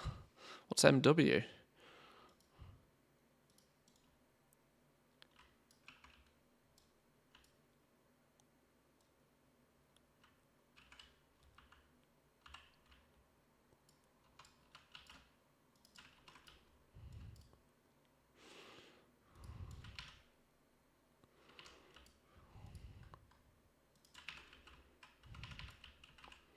Oh, we've got ourselves a demon hunter, boys and girls. We've got ourselves a demon hunter. Demon hunter go burr.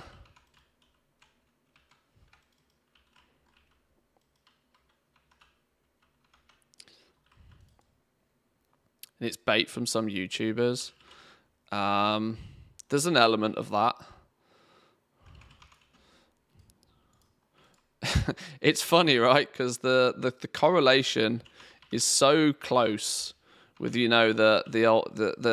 make money, make passive income, make money online kind of genre on YouTube. It kind of feels a little bit the same. Kind of feels a lot like you're selling snake oil, even if it's sometimes backed up in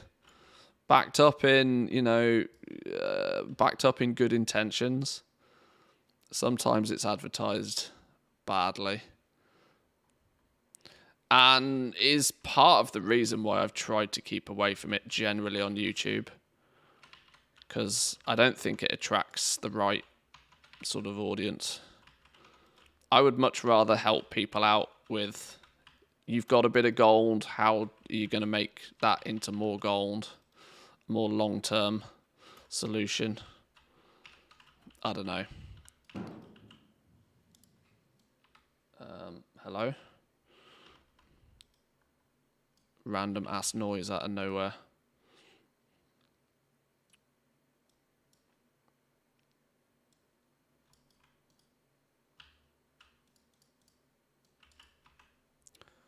Was that everything we needed? Was that all? Oh, I need 2 more.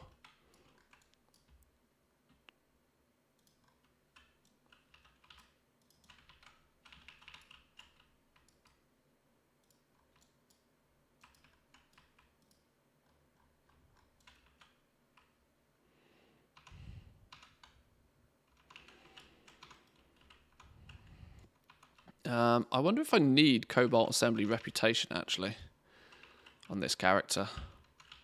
I'd need it on a few characters. I know my Alchemists needs it. I can't remember who else needs it.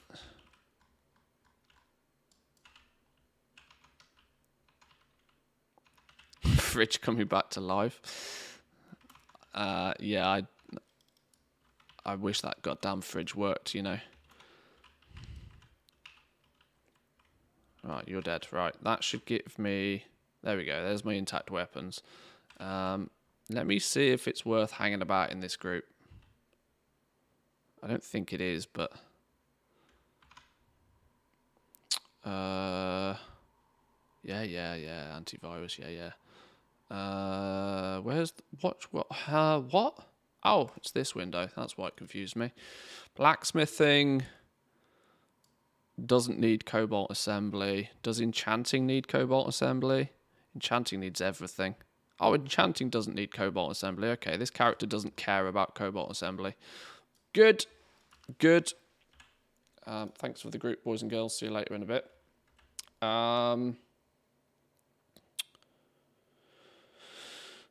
What are we up to next? Okay, there's the 2 quests done for the week. I need to get my books sorted. I need 3 more dirt piles, a molten globule thingy. Oh, it's this thing again. Oh, there's a rare up here.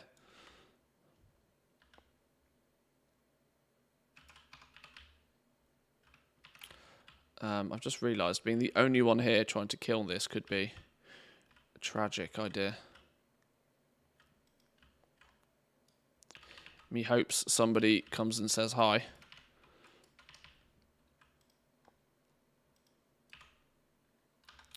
Because I am not kitted out for this. I am not kitted out for this.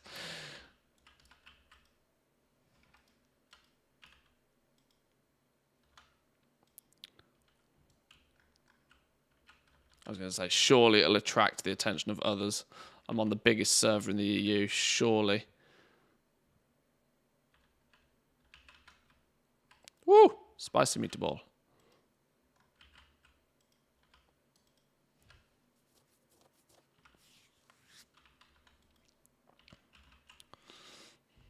For me personally, I'll just post my mog and forget about it. Just let things sell. Don't undercut scan or anything like that on my transmog. So you post it and go do other stuff for the day to make gold. You see, that's the approach that most people take. And to a degree, it's the right approach to take as well. You definitely don't want to be micromanaging, like undercutting or cancel scans or anything like that. But what you do want to be doing still is curating what it is you're posting. Just because TSM says it has a really high value doesn't strictly mean you should be posting it.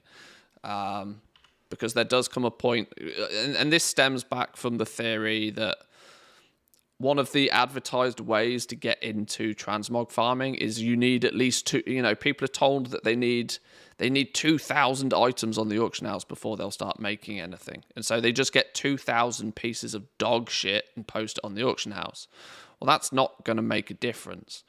You need, 2,000 reasonably in-demand items, and then you can start, then you'll start to see consistent sales. 2,000 pieces of dog shit is still never going to sell. And this is the problem, that most people are more gung-ho focused on getting that 2,000 items. That's just a number that's been spurted out there over the years. People are far more focused on just getting mass quantities of things on the auction house, when the reality is that's just not the right way of doing it.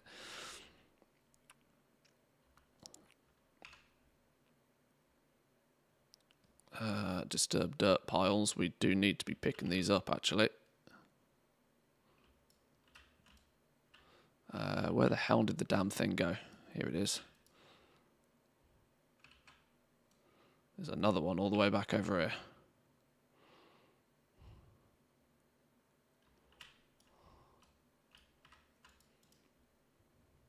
Hey, 2 for 2. Don't mind if I do. Top hats are selling like hotcakes in the last 2. I bet they are, I bet they're since the transmog, the grey and the I reckon that's they're popping off. See, there are, like I said, there are some bits of transmog where it makes a lot of sense. But there's also a lot of absolute guff. Top hats, diamond tipped canes, that sort of stuff is definitely worthwhile paying attention to. 4 minutes for the next rare. You're not wrong. You're not wrong.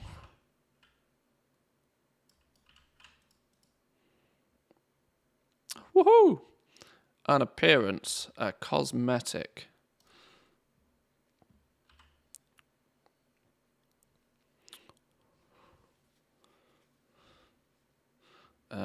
Grumble trunk in 3 minutes in the Azure span. Let's go do that then.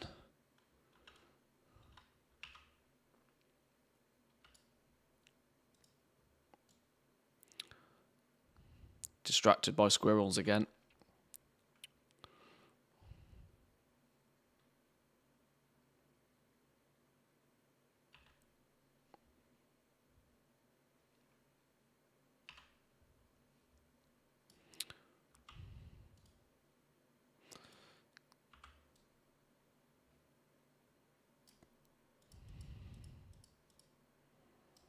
Oh, damn. I didn't mean to pull those. Get nuked. I'm on a timer here. If in doubt, smash it out. Magic bound chest in the cave. Don't mind if I do. Molten lock. I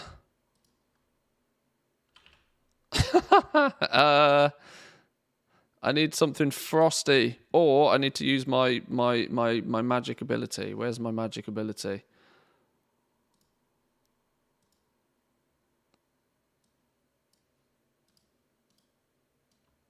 Have I used it and it's what? Why didn't it work? It went on cooldown, it didn't work again. That thing's so annoying that it does that more frequently than I care to imagine.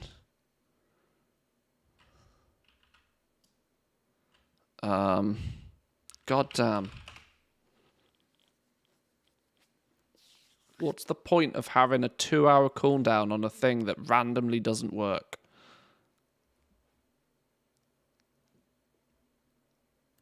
Did you take inspiration tree on your blacksmith thing? Yeah, it's mandatory. Absolutely mandatory. Okay, I still can't get in that stupid game.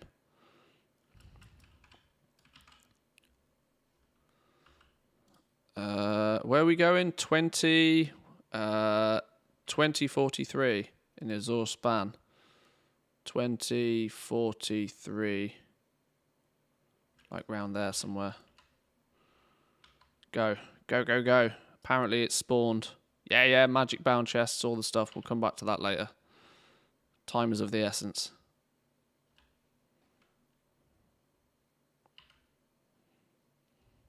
Taquima, welcome in. Good morning.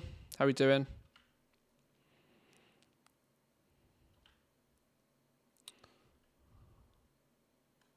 Your ability didn't hit the inspiration proc. Oh, it's funny because it's true.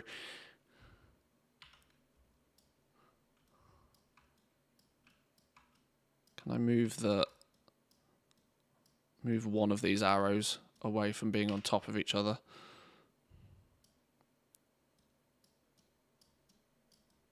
Okay, I can't seem to move either of them.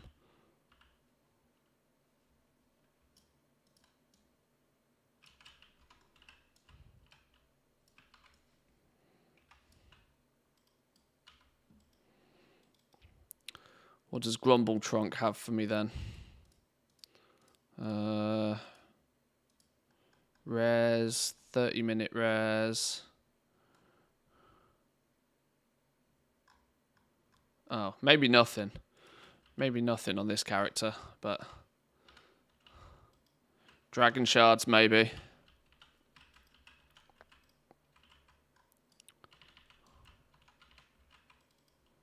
Still trying to shake off the cold from Christmas? Ooh, that's a beast. We're in February. That must be a beast of a cold.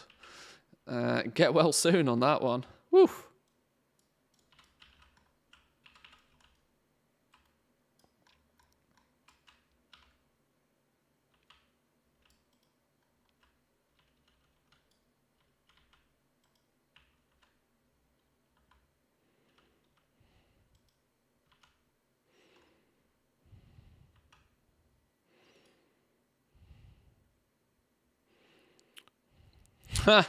Yeah, really should have done that on my hunter, shouldn't I? Oh well. Okay, there's another dude apparently somewhere. Valkyrie, the strongest fella that there be.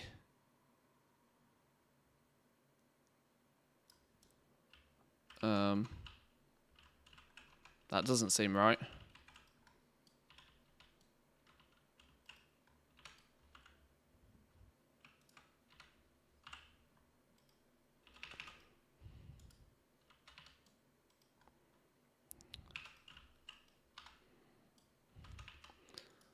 Healing Wave, you stop that business. If I want max prospecting build, what trees do I need to put knowledge points in? Jeweler's Toolset Mastery, you need that maxed. You then need the prospecting node in Enterprising maxed. and the one before that, so probably the enterprising node. It should total up to about 145 points, if I remember. And then, preferably, you need to be a Draenei.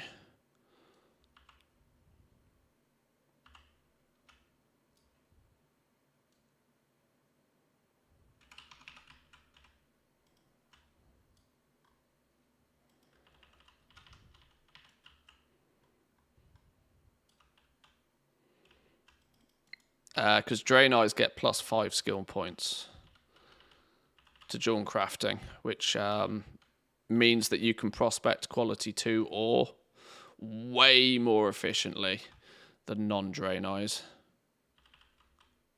At the top end, anyway, once you are maxed out.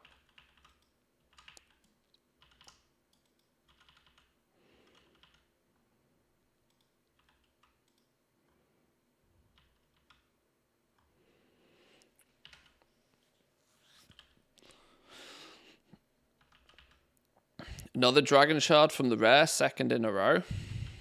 That's big, you know. Where did he go? Hello?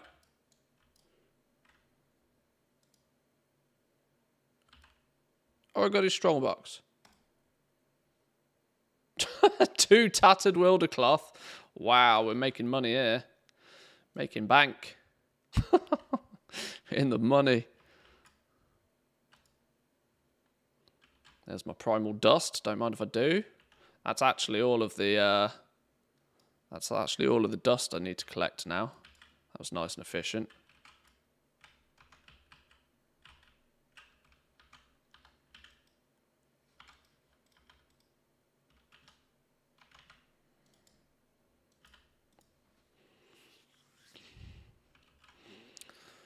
Best race for engineers.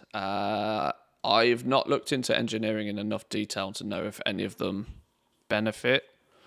I don't think engineering has much where the racial makes a difference, if anything. But I might be mistaken because, like I said, I've not looked into it in too much detail. Molten Globule, rousing fire enemies. We are going over here for those. So use the ancient waygate, apparently.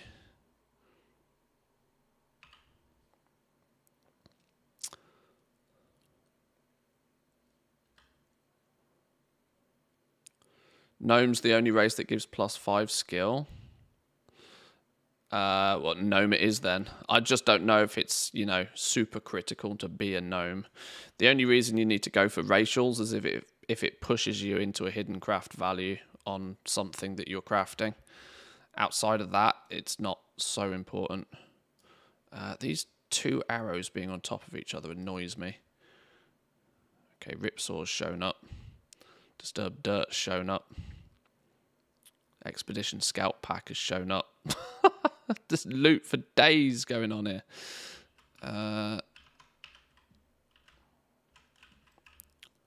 Oh, this is going to be in the cave for starters.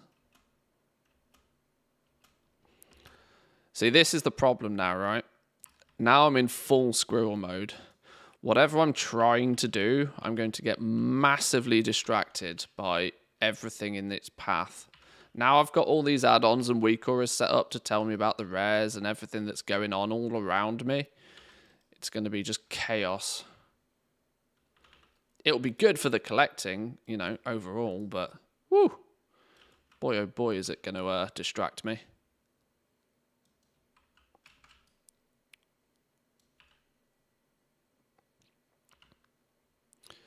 Because, dare I say it, for the majority of the expansion, I feel that I will be picking up dirt piles whenever I see them. Because I find it very hard to think that why not. The fact that they can give you knowledge points, the fact that they can give you, what do you call them, bottled essences or sparks. ADHD made into a UI. Hey, it's not far off. It's not far off. Territorial coastling. Territorial coastling. I don't particularly want to waste all my life killing things if I don't need anything from them. Territorial and coastling. Oh, I need it for like an achievement or something.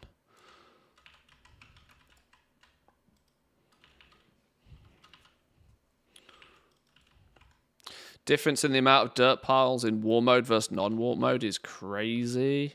PvPers seem to just not care about them. There's just far less people on PvP shards as well. That definitely will make a difference. You're right, actually. If you are like really keen on having war mode on, is a real life hack for collecting stuff. As long as you don't mind getting into combat once a week. I mean, it barely ever happens.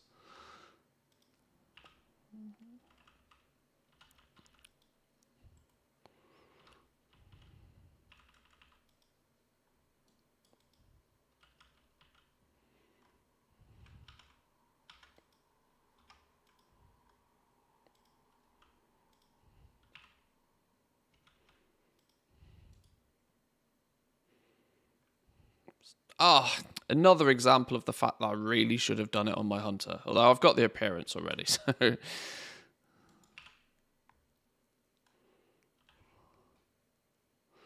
Now to the next dude. It's just from one to another to another.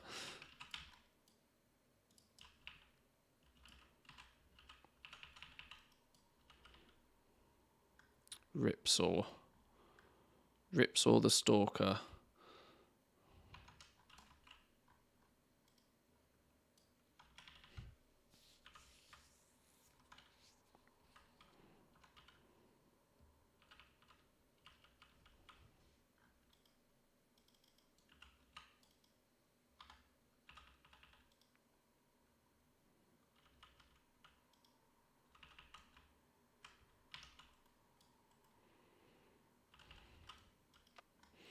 I could do with getting this fella some better gear as well. I don't die because I'm a prop paladin, but at the same time, 10k DPS feels a little bit weak nowadays. My muscle memory is kind of used to more around the 30k DPS mark. 10k hurts, 10k feels slow.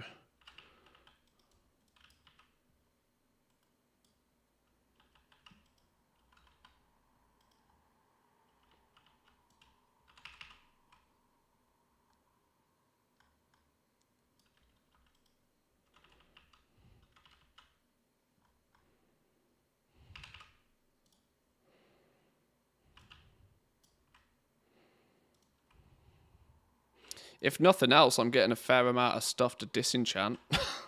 I guess there is some bonus.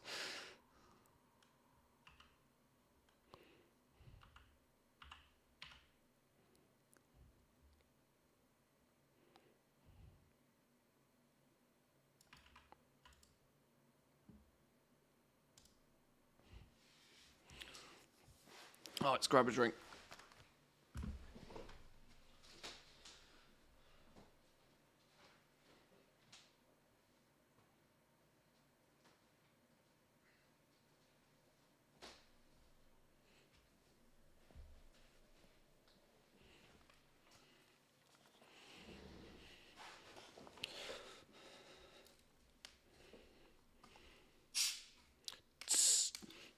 Almost the best noise in the world.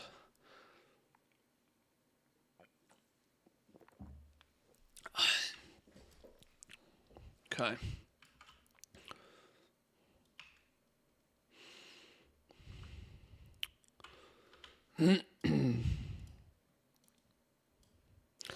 I like the rare scanner's integration with TomTom, actually. I wish I'd known that was a thing sooner.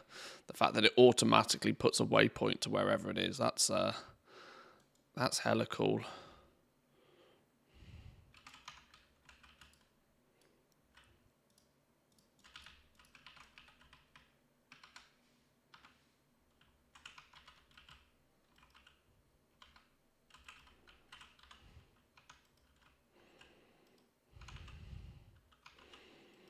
It might be almost time for an add-on video, you know.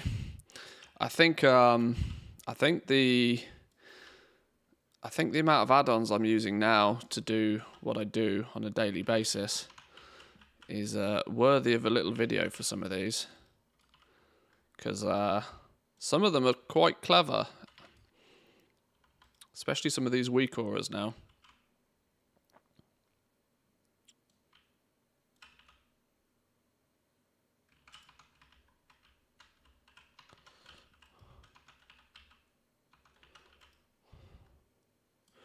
I feel bad for asking a boring question, but what's the rare time a week on or add-on at the bottom left?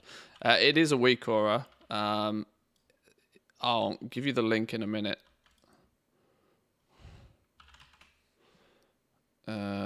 Which this one?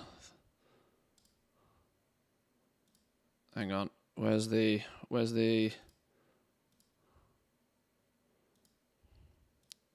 Which one is it that gives you the link? Shift click to create a chat link. Shift click.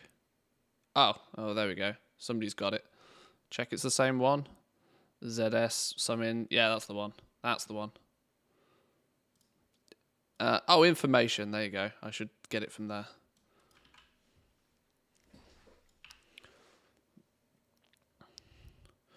I'm thinking about it actually. Dragon shard farming. Now that there seems to be, can we confirm nor deny? I need some video footage of this really, but if we can quite frequently start to get dragon shards from rares, these 30-minute rares are going to become not mandatory but very, very helpful for people if they are dropping dragon shards on a more regular basis. Because that's a key way of not only getting Artisan's Metal, which will help you catch up with your tools and accessories faster, but the extra knowledge points over and above the default 14 or so, 14, 15 a week you can get, might be really helpful.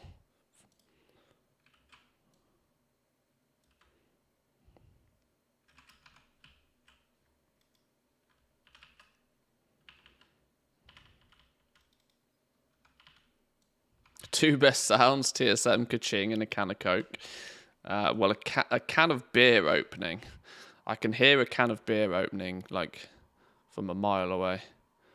But yeah, a can of cold Coke is close.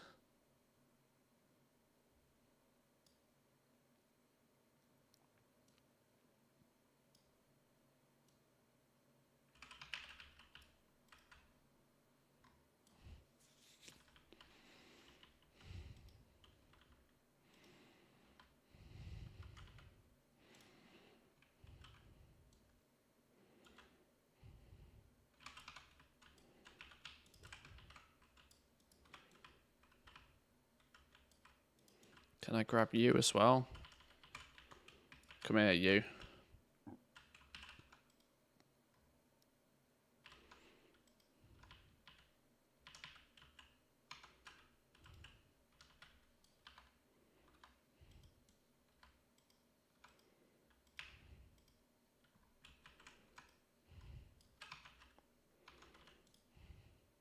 Hey, there we go. Molten Globjaw. Can get the hell away from that thing. Right. Primalist Charm. Hang on. How the heck? I ran away from this dude. I was miles away from that fella. How did he aggro? Son of a... Get out of here. Not happening.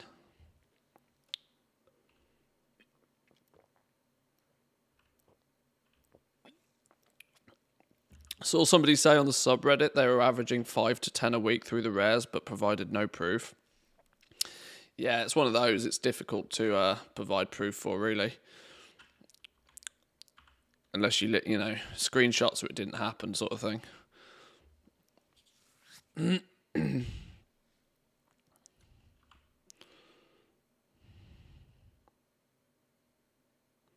I need to do the hunts on this dude actually as well, isn't it? Because Centaurs is like... Centaurs is big. Can't be screenshot. Well, I mean, you can screenshot the loot that you get standing next to a dead rare. It's about as close to you get. Has to be a photograph with a reporter standing next to the screen with a daily paper. Showing the date and time of each drop. I suppose. Or it just needs to come from a credible source. This is often the issue, you know. Random Joe blogs on the internet isn't a credible source, so they have to go further out of their way to prove it. I'm sure a lot more, generally speaking, I'm sure a lot more people would probably believe it if, you know, I turned around and said it. As I would like to think that people think of me as a credible source. Let's get... Oh no, hang on. Primalist Charm. Where does this thing come from? Human... Where's my little cheat sheet on the Primalist Charm? Primalist Charm. Primalist Instructors. Oh, these are the fellas in the Azure. They're those fellas. Okay. Let's go get that done then. They're on this hill.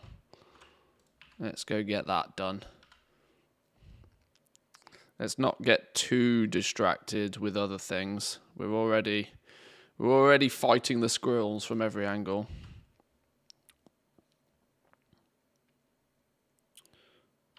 Are we talking about dragon shards? Yeah.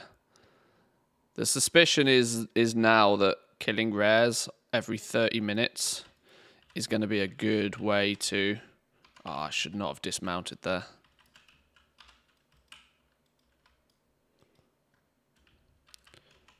Some people have already started to report seeing a significant increase in the amount of dragon shards that they're getting from killing rares. And this could just, you know, it could be by proxy of the fact that killing rares is now a more organized thing. Now that people have sort of worked out the timer, the 30-minute rares, when they spawn, we've got weak auras to go along with it. You know, the whole thing is just more organized and optimized. That people are potentially just killing more rares quite simply. No, that's not what I wanted. I want... Oh, for... God damn son of a...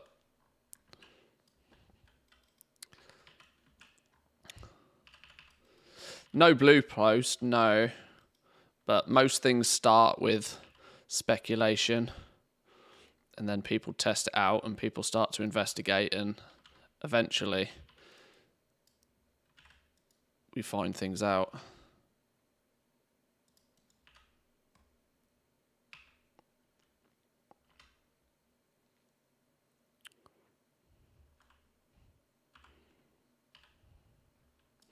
Any mention of bottled essence drop from the rares?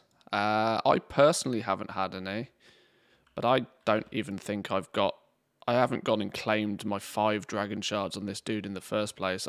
Whoa, I've got 60 glowing titan orbs. When did I buy those? Oh snap! I suddenly realised I should be doing something with those. Oh god, I didn't realise I had 60 titan orbs lying around in my bags. I'm losing gold on those every day.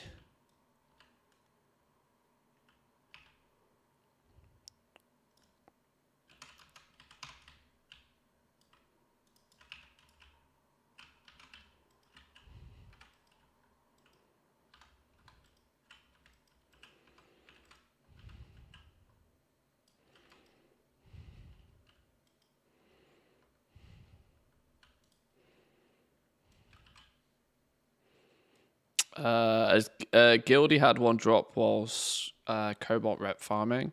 Yeah, there's many different ways to get them. What I'm really quite interested in is if rare farming can give you bottled essence and it can give you dragon shards, all of a sudden these 30-minute rares start to become a very good thing to be tracking and doing religiously, or getting into the habit of doing whilst you're online. If you're out doing world quests or you're waiting for a dungeon queue or something, it makes a lot of sense to be paying attention to which rare's about to spawn and when. And on your travels between those rares, you're going to find other things to do. You'll keep yourself busy. You'll keep yourself occupied. You'll probably come across a lot more dirt piles at the same time. You know, it's giving people a good reason to step foot outside of Valdrakken. And the more time that you spend out in the actual open world of the game, the greater the chances of you getting all of these things. Just, you know, by proxy of doing other things.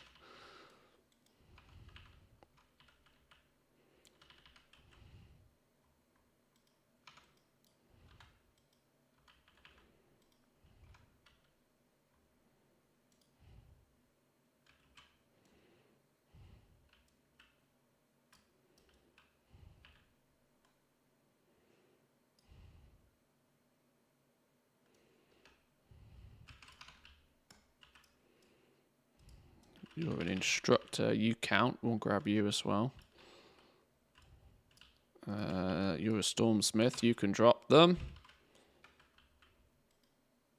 Oh, ran out of health.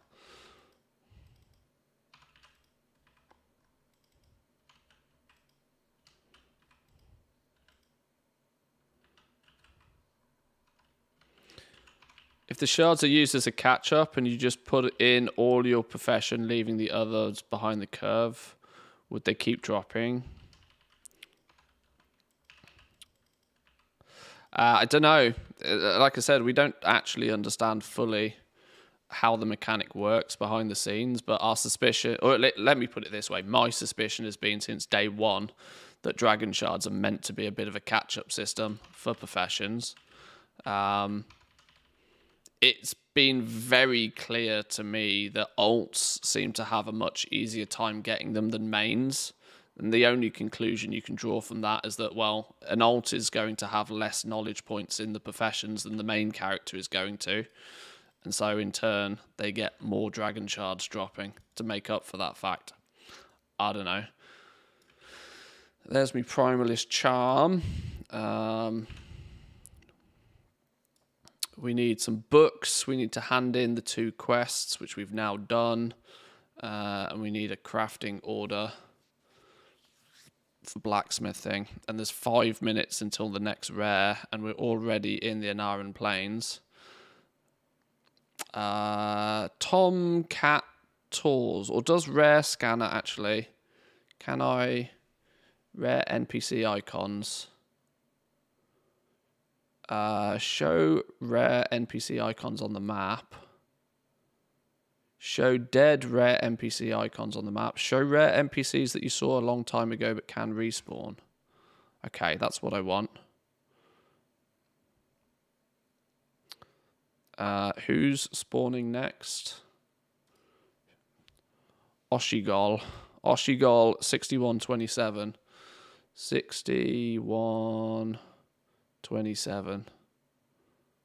Oh, now they've gone again.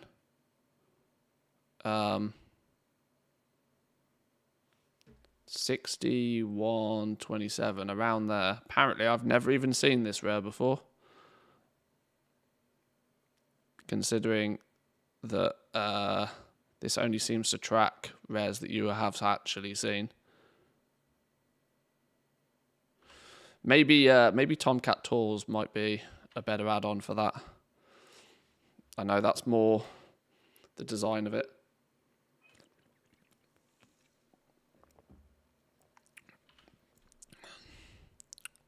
Have we got time to kill this dude? I'm sure we have. Where is he? Oh, he's in the cave underneath us, isn't he? What does he have? Thunderscale and leg guards. We need to kill him for something. Why not?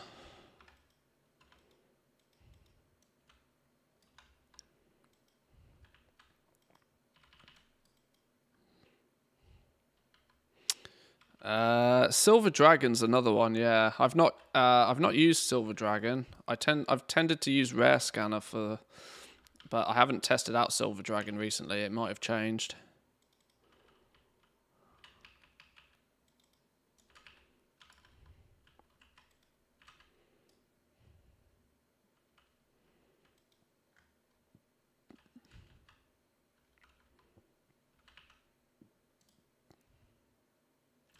Centaur rep all the same.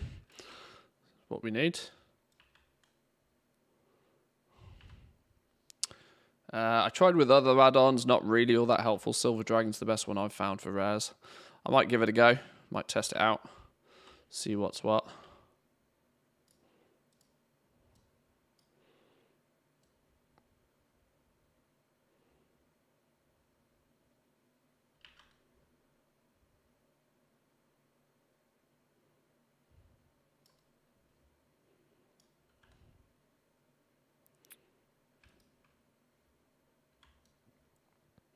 So around here somewhere, apparently. Spawns in 2 minutes.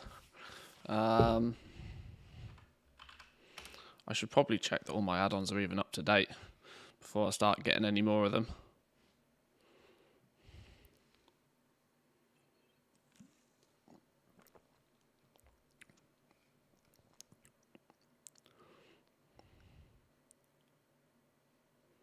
I downloaded Rare Scanner to filter the Tuskar boxes like you had yesterday. It just doesn't work. They still show up on the map. They will do.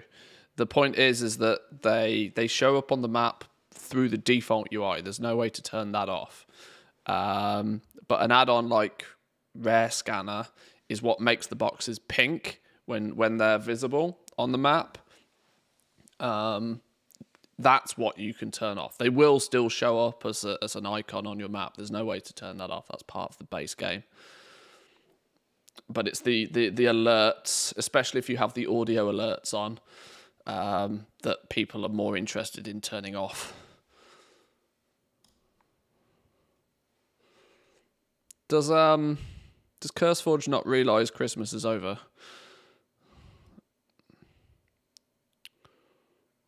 1 minute, 0 minutes. It's about to spawn.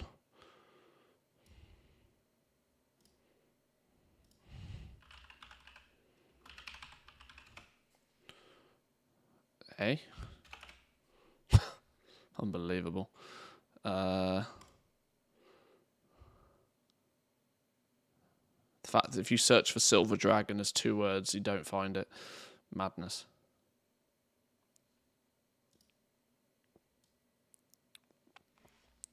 Does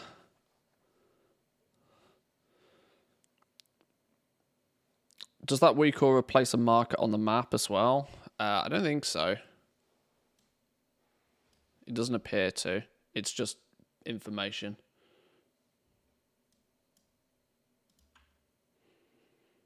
But it should spawn like in a matter of seconds. There we go. Where is it?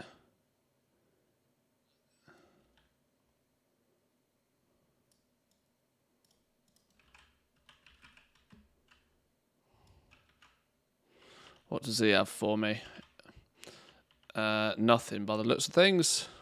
But he might drop me some rep. He might drop me some tokens.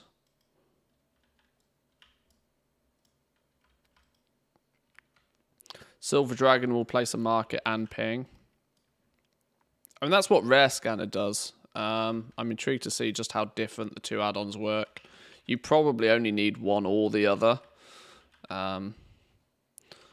I will test Silver Dragon, but truth be told, at the moment, Rare Scanner does everything I want it to. But maybe there's things I don't know I want yet. So we'll see.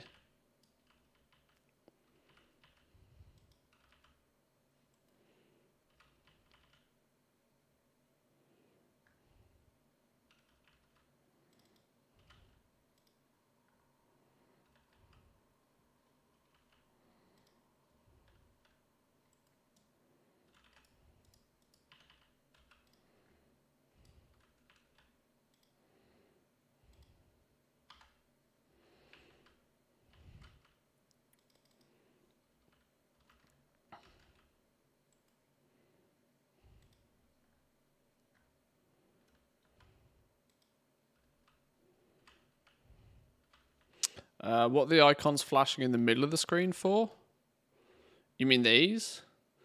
This is an add-on called Hekeely.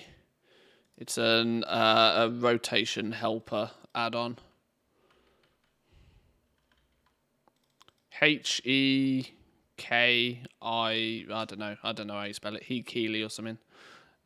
Emerald tailbone, a sword, yoink.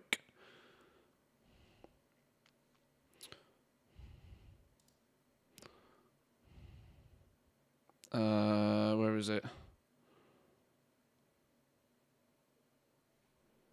This one. Hekeili. Hekeely.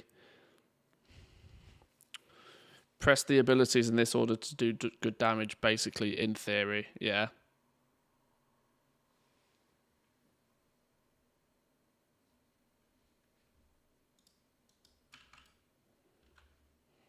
Oh, look at my inventory. We need to delete some trash. This is where any greys that are considered transmog, I should probably be sending them to other characters, but I just cannot be bothered. Get rid of them.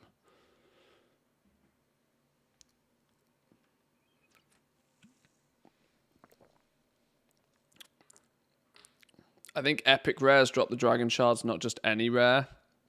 The ones in Knockout, Dragon Bane Keeper, Imbu, and all areas. Maybe. Like I said, I've not looked into it in much detail. But the rares that seem to spawn on a 30-minute rotation are still worthwhile slapping if you're in and about the area and you're not doing anything else. Right, let's head back over to Valdrakken because we can get a bunch of stuff done there.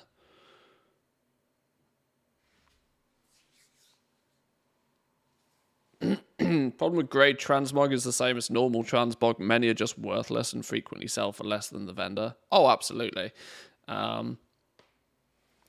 Absolutely.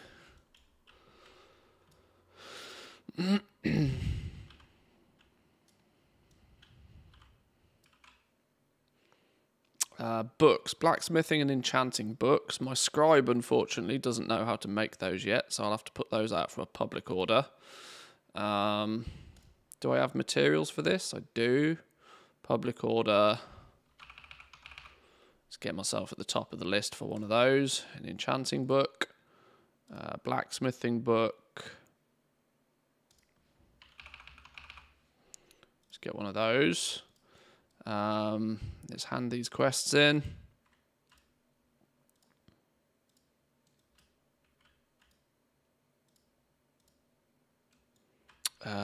I need orders, I think.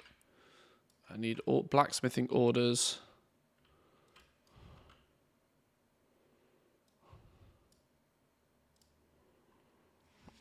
Yeah, I need to do one more blacksmithing order. Oh, I need to make 2 pairs of Explorer's Plate boots. I didn't even realise that. Explorer's Plate boots. Probably at this point in the week, cheaper just to buy them.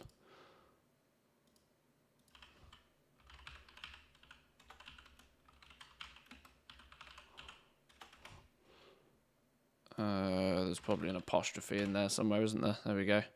Yeah, much cheaper just to buy them. One of those. One of those.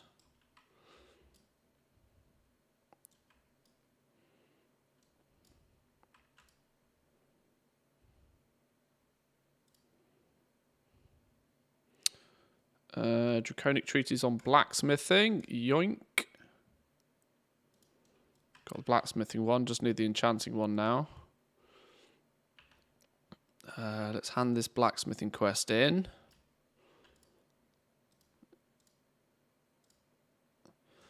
What are we waiting for? What are we waiting for? An enchanting quest, apparently. What's the enchanting quest I need to do? I don't think I need an enchanting quest, or have I not even picked it up this week? Have I not even picked it up? Oh, snap. Okay. 3 scepters of spectacle fire, 3 scepters of spectacle air.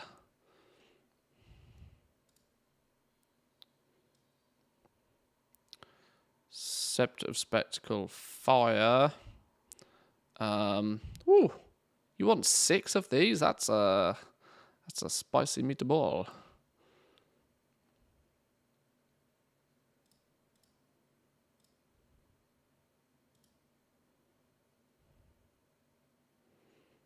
Then you want 3 air.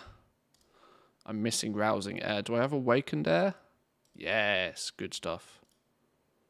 Oh, for fuck's sake. Not sure why TSM blocks that from happening, or why it crashes out. It's really quite annoying.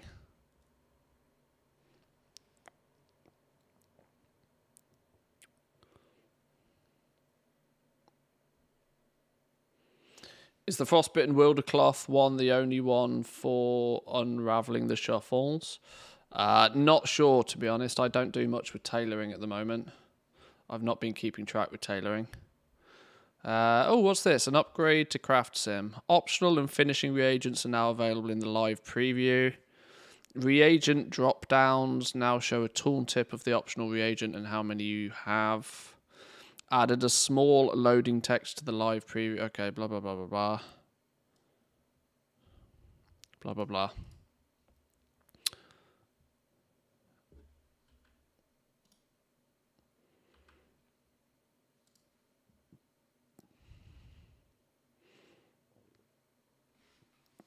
Oh, I'm out of Roith bark.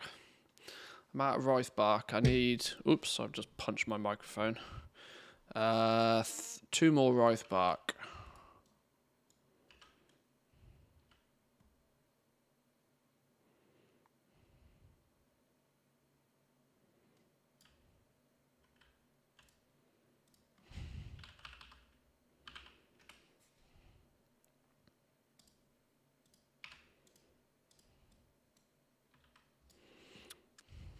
Honestly, if TSM wasn't so good for mailing stuff versus postal, and it was still useful for posting pets, I think I'd uninstall it at this point.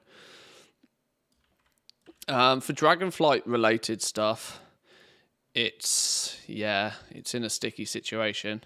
It's still reasonably good though for crafting and selling past expansion stuff. Anything that happened prior to Dragonflight, it's still really quite good for.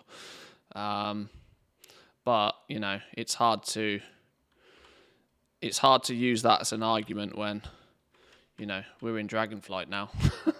this is what's going on.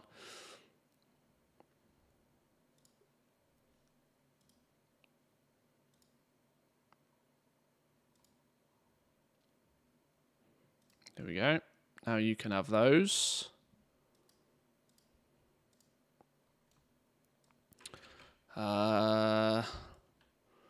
Now what are we missing? Have we had our other book yet? Oh, we did get the 2 books. I just haven't learnt them. Crafting orders, by the looks of things. Let's learn some knowledge points. It will be mixed up in the masses of rubbish in my bags.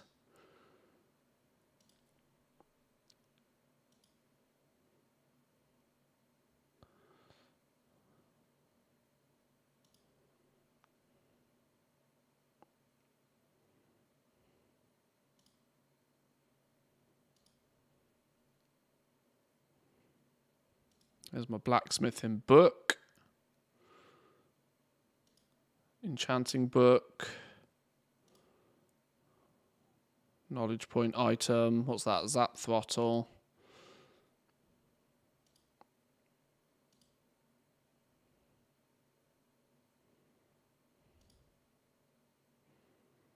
Beautiful. I think that's everything then. Let's be disenchanting some of this random stuff.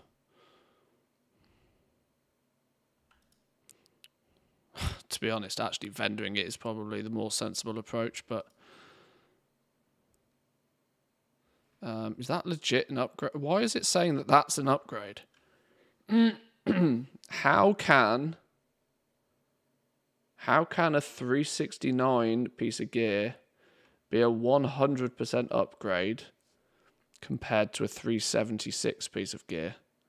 Is it entirely because those secondary stats on the Valndrak and Plate Girdle are just guff? I guess it is. Crit haste is a win then. Well.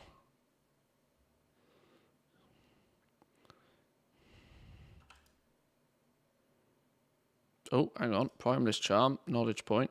Molten Globule Jewel, knowledge point. Missed those.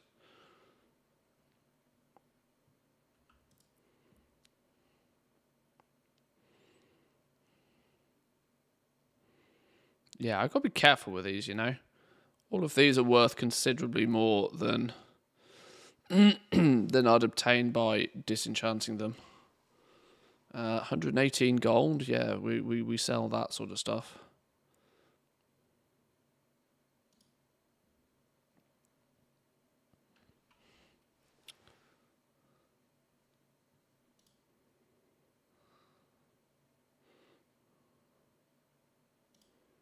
Oh, hang on.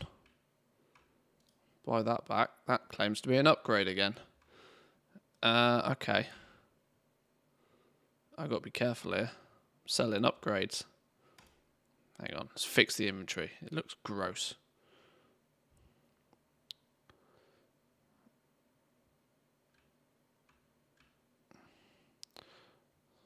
That is just an upgrade. How many upgrades have I got in my bags? I didn't even realise. A 343 Draconium Sword. Zygor's claiming that's an upgrade. How can that possibly be an upgrade? Because it's strength and stamina. Why was I equipping... Why did I have an intellect one-hand mace equipped? I don't know what the hell is going on right now.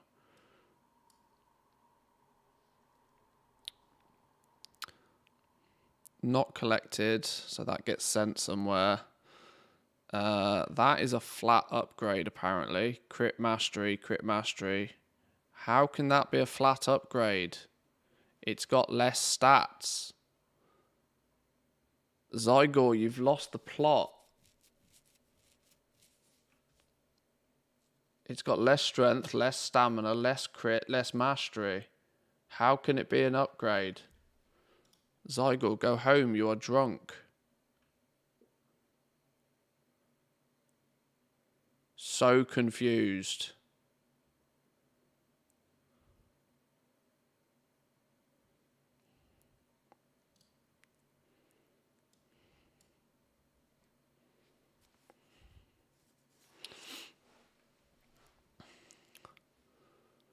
Uh, 292 pauldrons. That needs to be sent somewhere. It's doing it again. It's doing it again with things that are named the same. It's gone mad. Which makes me question this. More strength, more stamina. Crit haste is clearly better than verse mastery then, apparently. I'm so confused. Thanks for the goblin weather machine. You are welcome. Thank you for sticking about. I hope you're enjoying.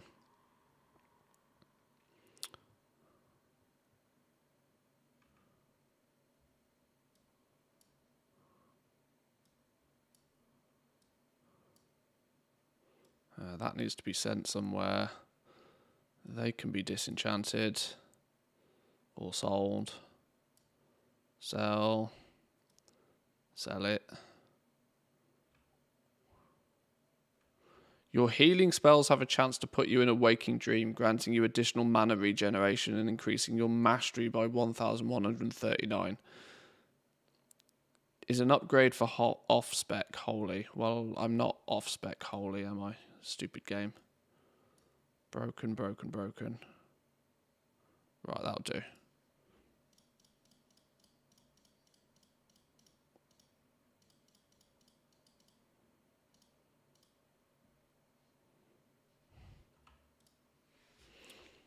Not a valid target?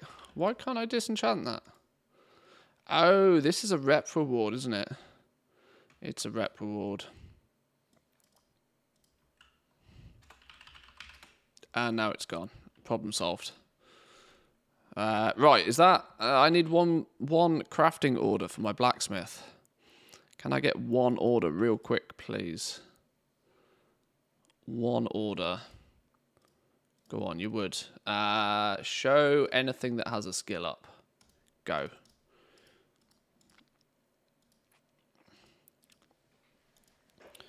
Important part is the 16 strength. Honestly, at your skill level and gameplay style, you just stick more item level equals better.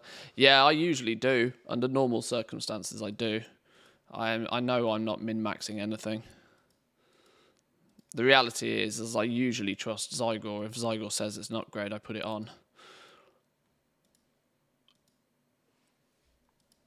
Not tuned in for a while. Hope you're good. New place. Yes, we're in the new place now. We're back up and running again. Still a work in progress, but it's not too bad.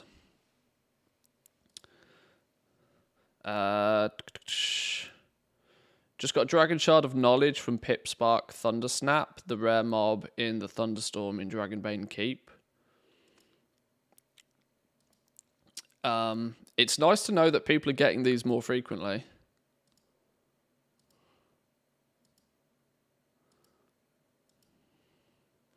Zygor's gear item scores are bonk. I sim my character with Ask Mr. Robot. Input the stat scores to Zygor. Yeah, I probably should do something similar. The reality is, though, is I don't care about gear anywhere near enough to put that much effort in. bigger item level, better gear for me most of the time. Okay, let's just send myself a work order. I was hoping I could get something, snag something quickly, but maybe not. That, though, will be... That's the last, predetermined, guaranteed knowledge point for the week on the blacksmith. Then we can have a look, see how many we've got, and decide where we want to go.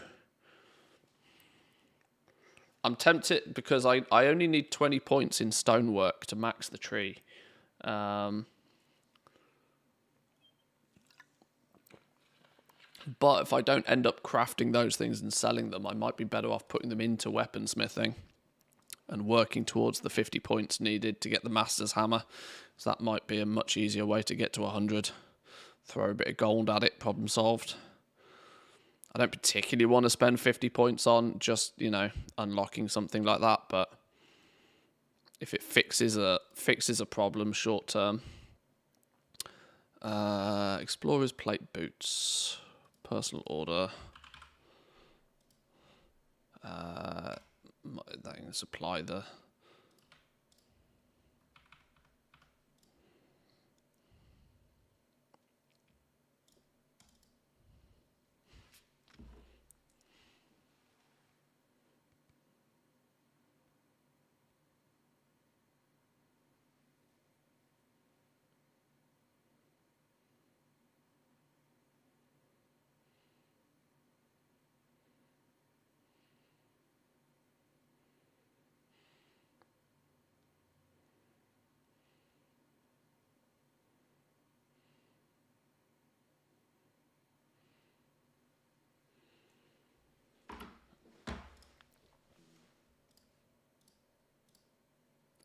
do I have everything? Yeah, start order, go.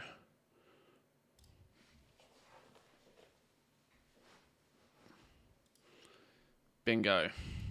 Fulfill crafting orders in my traveler's log. Oh, Lord.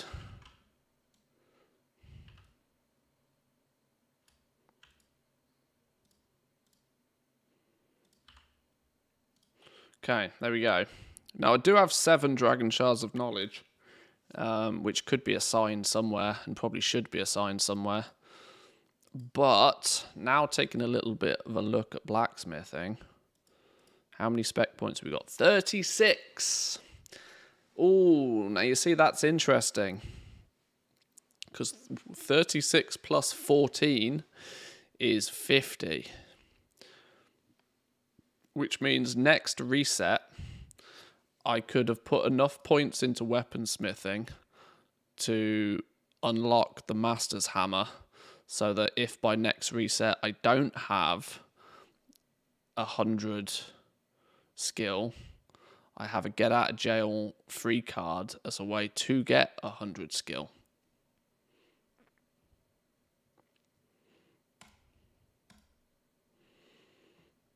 That does mean that I am going to forego the 20 points in stonework just now. We can maybe come back to these if needs be.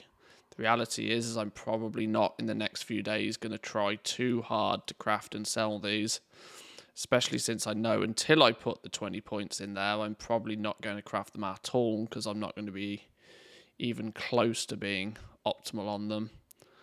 Why do I need the Master's Hammer? The Master's Hammer is a blacksmith's cheat code for maxing out the base 100 skill. This thing stays with skill points all the way up to 100. And whilst it's not particularly cheap to make, if you don't want to spend your life camping trade chat filling orders, it's a good second option.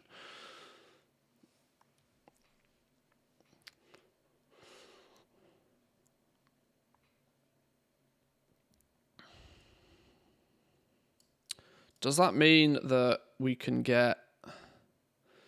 We've got 36, so we're going to need 10 in here, I guess. 10 to learn a sub-spec. Probably 10 in here as well. 10 to learn a sub-spec, and then 10, 20, 30 points is what we need to learn the pickaxe, which we can then craft one of those for our miner. We can use our first time craft bonus on our miner to get one of those made. Oh, you know what? I think I've already got one on my miner. That's a bit annoying. I think I've already got a max perception one of those on my miner. Well, having it's better than not having it. Somehow I ended up making tools and accessories for my competition. That's the kind of the weird side of it, that if you do spec in this direction, you are directly benefiting your competition. But okay, 30 points gets us to here. And then maybe 30 points here, 40 points, 50 points. Yeah, we can get this next reset. I mean, I could go spend some dragon shards and get a little bit further, but I don't think I care that much.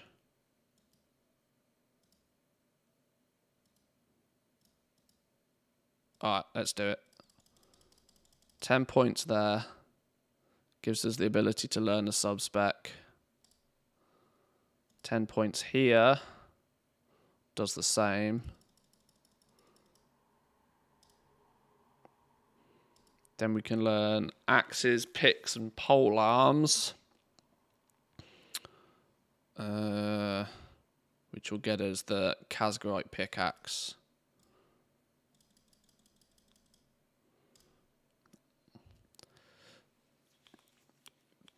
Bingo.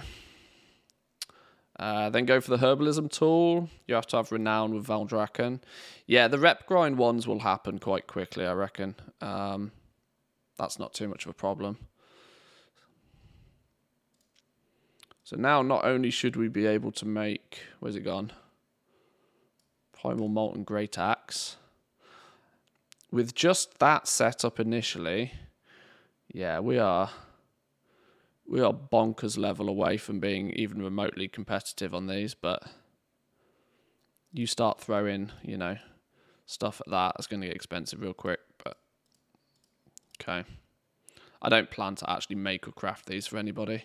I might make one of these for myself at some point. This is a good point, actually. I could probably... the sensible thing for me to do is to probably actually start crafting myself some of this stuff. I could probably and probably should make myself a... What's a good one-handed weapon? It's an intellect 1.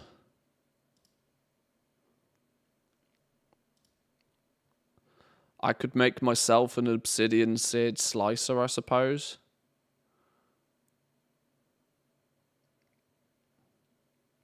I could make myself one of those.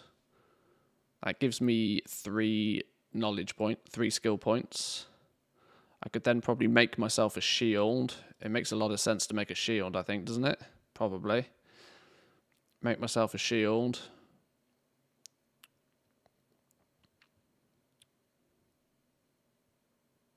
Swap your hunter to survival for the pole arm. I don't particularly like survival. I'm not a fan. I tell my competition to subscribe to Manthieus to give myself a real challenge. Clever. I like it. That's a smart move. Like I said, these points here are not super important to me anyway. I'm more about collecting the stuff. How much? We got 521 artisans metal. I hope. Me's grind with a prime. Thank you very much. Welcome in. Hope you're doing well. There is part of me that wants to make a second one of these quite quickly. But there's also part of me that thinks that I might be better off spending some artisan's metal on a second. Hang on, I already have 2 Casgarite rods. I have a second Casgarite rod, but it's not very high quality.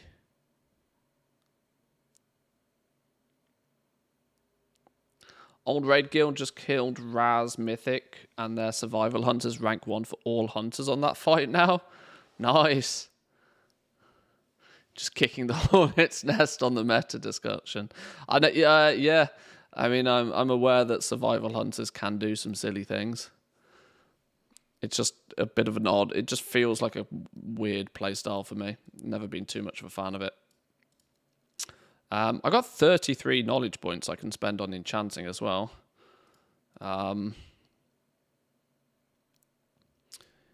That's enough to max resourceful writ, which I think is probably the play.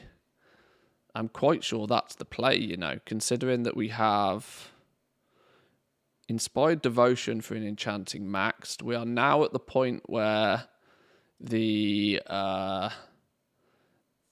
weapon enchants are within 7 points each of being maxed out. But the weird thing is that I don't, if I remember correctly, for the weapon enchants, I don't strictly need more skill. You know, 10, 20 more skill points isn't going to make a blind bit of difference. You're still playing the proc game, still playing the inspiration proc game on these. So a little bit extra skill in them, it's like, what's the point? I only put 3 points in each one of them for some reason. I can't remember what it was. I wish I could remember now. Oh, I know why I put 3 points in, because it meant that I could guarantee the burning, the writs. It gave me the exact skill I needed to guarantee these.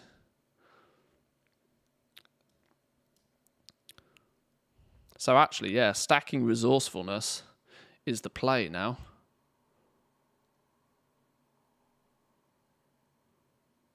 New rare in 2 minutes. I definitely missed that, didn't I? That one's come and gone by the looks of things. Bloodweaver has spawned in Thaldrassus. 60-71. It's probably gone, right? 60-71, all the way down here somewhere. This one. Should we have a quick look? What's the chance? What's the chances? What's the chances somebody on this server's slow? The fucking hell was that? Oh, it's this. Yeah, that can fuck off. Jesus. Nearly gave me a heart attack.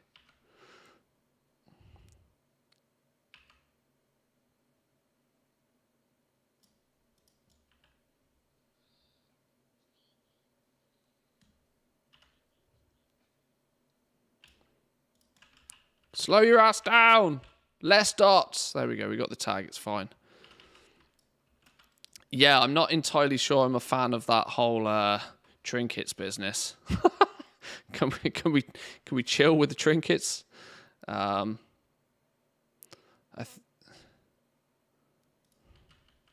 Especially for Tuskar tackle boxes.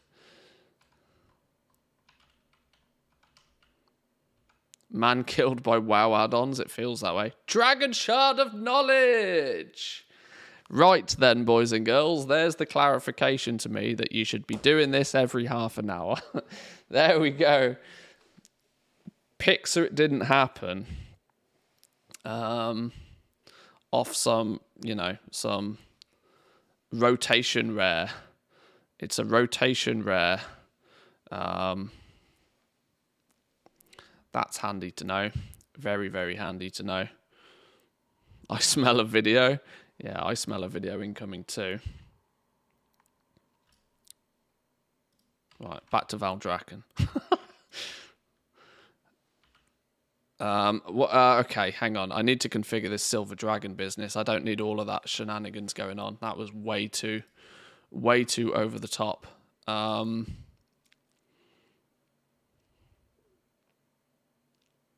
Options, add-ons, Silver Dragon.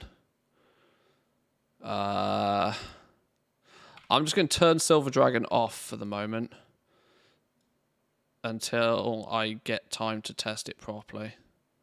Silver Dragon map overlays, range extent. Oh, yeah, okay. Not to mention it comes with way too much guff. Doing what every 30 minutes? Killing the rares. Yeah. My suspicion was that dragon shards are dropping off rares more frequently now, which pushes people into the, or should push people into the mindset of go kill rares.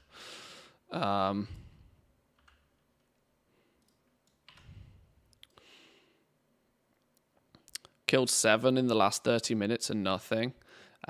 These aren't strictly just random rares. There's a set of rares that are on a set rotation that spawn at predetermined times in a predetermined order. This has been figured out and is now being, documented, and add-ons have been created for it to track it and this sort of stuff. My guess was these rares are likely to drop dragon shards, and that's just proven the point. That's quite nicely proven the point that we got a dragon shard from that. And I was hoping to get some video footage of it happening to showcase that it does.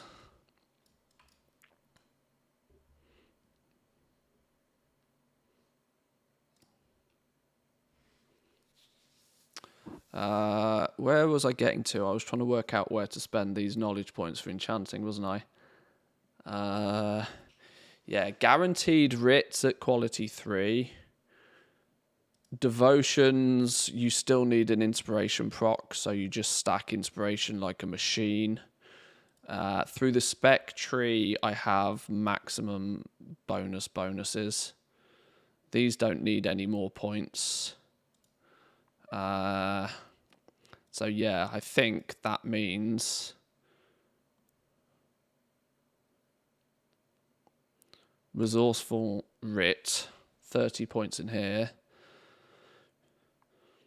+5 skill when crafting writ of enchants. Resourcefulness saves 10%. +10 skill when crafting writ of enchants. Resourcefulness saves 10%. +10% when crafting writs. +10 resource. Okay. Yeah, 30 points and here it is.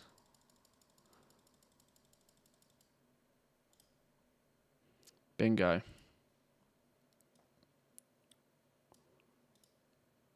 No, they're ring enchants.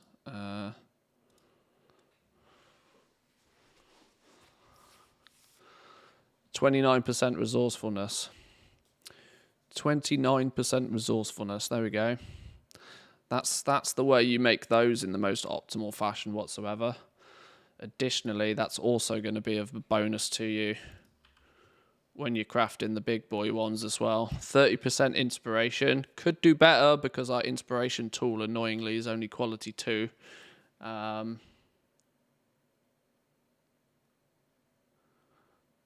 then 12% resourcefulness as well. If it happens to proc on, anything but the Vibrant Shard, that's a win. These are still a bit of a tough cookie to turn a profit on them, though.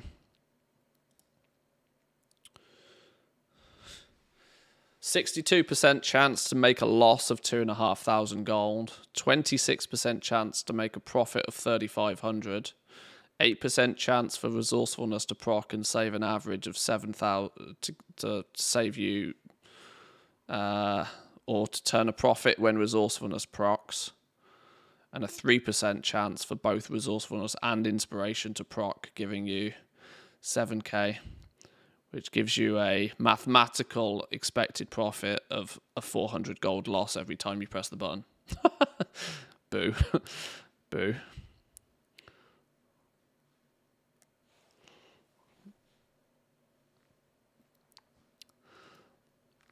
That's kind of frustrating, when you've got... That practically means that the only way to even try and slither out some profit from these is going to be by having this at quality 5 and stacking inspiration by an extra couple of points.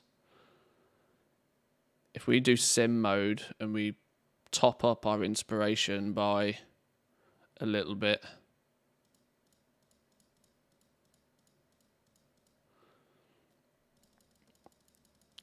Okay. Apparently we'd need way more inspiration than we can easily get our hands on to turn these into a profit.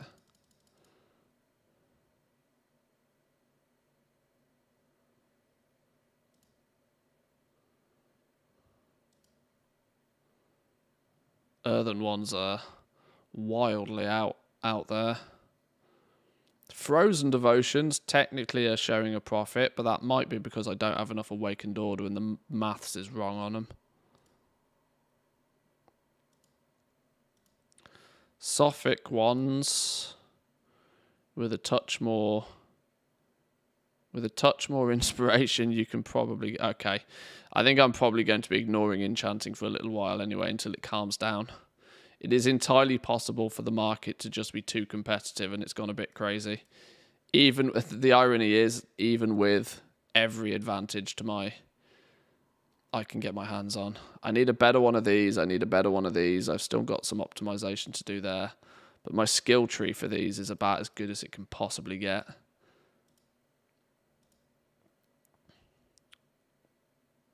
Braces, chest pieces, cloaks, rings, profession, tools. That's all of the other enchants. Okay. 40 points in there before too long. Become an expert at crafting adaptive ones, increasing your skill when crafting braces and cloaks.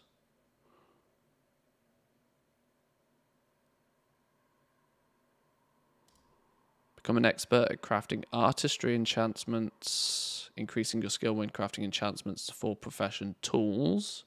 I don't even think I have those. Draconic inspiration, draconic resourcefulness, and then make them faster. Yeah. 30, 60, 90, 130. Our next 130 points will probably go into here or somewhere around there. But that's work for the next couple of weeks. Do I care about illusionary goods much? Probably not.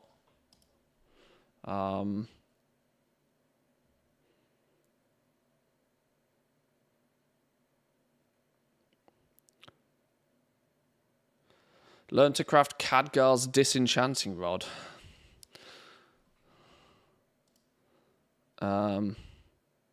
What's Khadgar's disenchanting rod?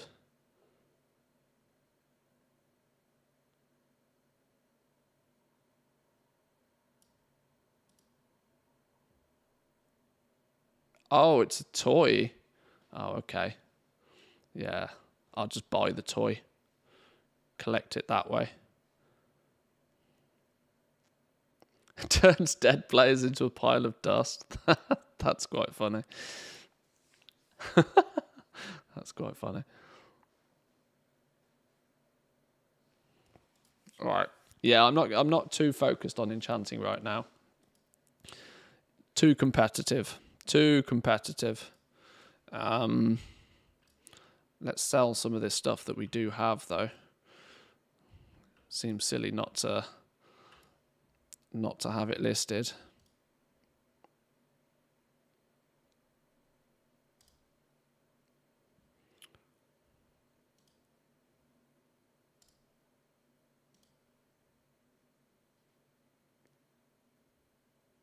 All right, sure.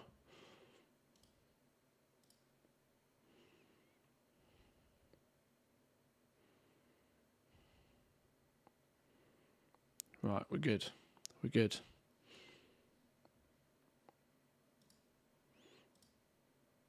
Let's get some of these out of my bags. Get out of here.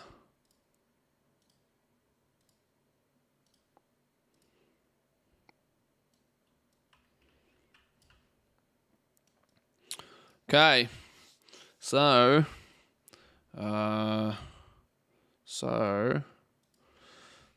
back to blacksmithing real quick.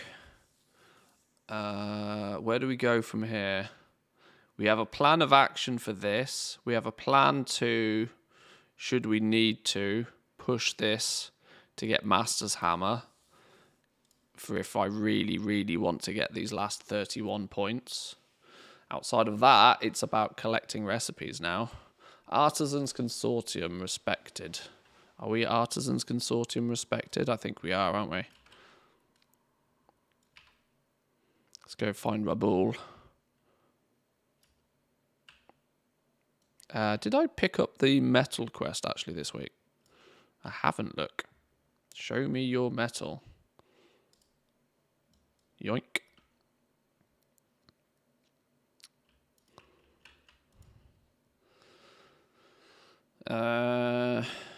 How far are we away from... Okay, we're valued. Oh, we'll actually get 5 of 5 before too long, which will be nice. How'd you get Artisans Consortium rep? Haven't seen any quests. It's entirely by doing the weekly quests. You can, if you've had contracts up and you've played the game legit from day one, didn't do any initial cheese with profession cycling, you can be 5 out of 5 now. But yeah, it requires you doing the profession quests every week and also probably stacking a contract to doing a bunch of world quests. So nice to see you using Craft Sim more. Genji, welcome in. Thank you very much. Yeah, I am using Craft Sim an awful lot more now. You've made quite a fancy add-on there, my friend. Well done. Especially in such a short period of time since the game's gone live.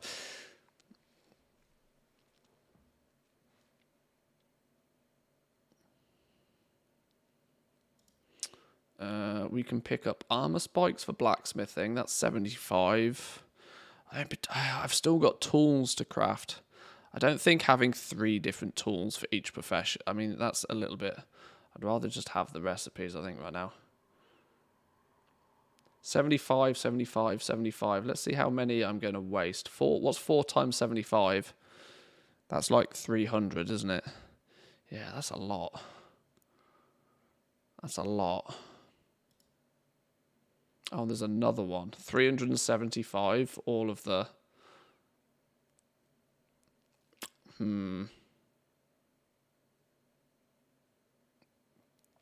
Just proposed my possible solution to a hidden skill value formula on Reddit. Maybe I'm now a little bit nearer to implementing this into Simcraft. I was actually showcasing it working with prospecting yesterday. I was doing some, was it yesterday? Day before, can't remember. Doing some prospecting on a Draenei with a fully maxed out Jewel Crafter. Showing how Craft Sim was claiming I would be making a loss every time, but I actually wasn't. Entirely because of the hidden skill value.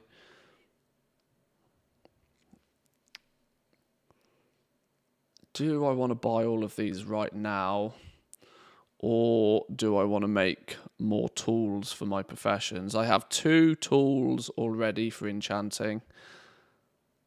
I probably am going to want a second one of these though, aren't I? A second Black Dragon Touched Hammer. Maybe a multi-craft one. I think was the one we were going to make next. That's going to be another 400 Artisans Metal. It's annoying. All hidden things are. Yeah, kind of.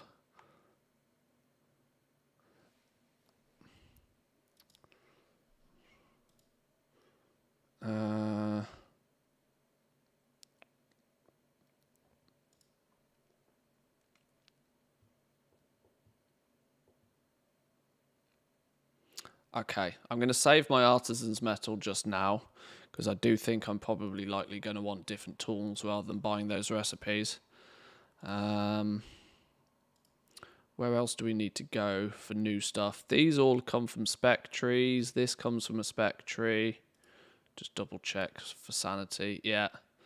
These all come from the spec trees. We'll get these over time. I think we still need... that comes from a spec tree. Yeah, centaurs. Centaurs has got to be our focus right now. Centaurs... Marok Centaurs and Valdrak and Accord are the 2.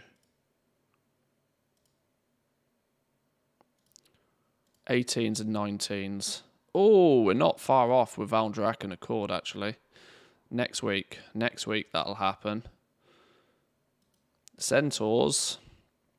Oh Lord, we are like less than 1,000 rep away from crafter's knowledge as well, which is going to make a big difference. Have I done Lawmaster for the guide menu? We go leveling, we go dragonflight, we go full zones, and we go Anaran Plains. Because we've got the words of a worthy ally. Right. Bit of questing. Bit of questing for half an hour, I reckon.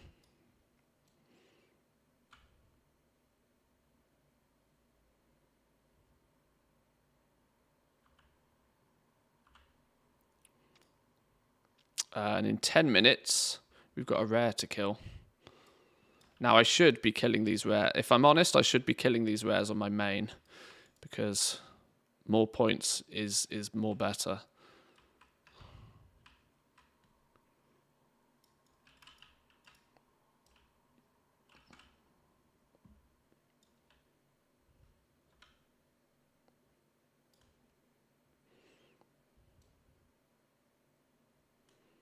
What are we killing out here? Rock Fang Femur. That's off this dude, isn't it? Isn't this meant to be a... Where's everybody gone?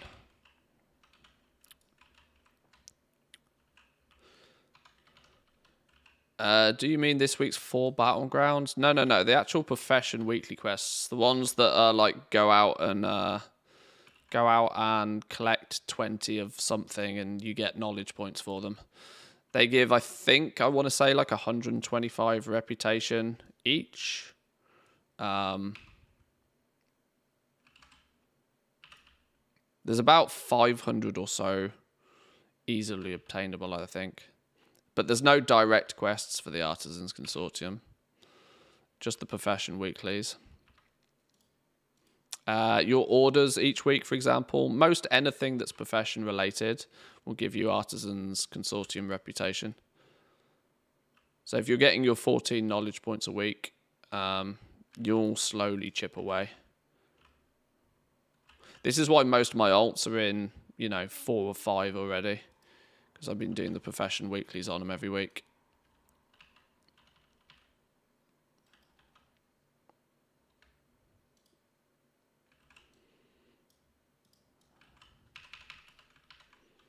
Ah, come here, you silly pigeon. You're too far away. Gotcha.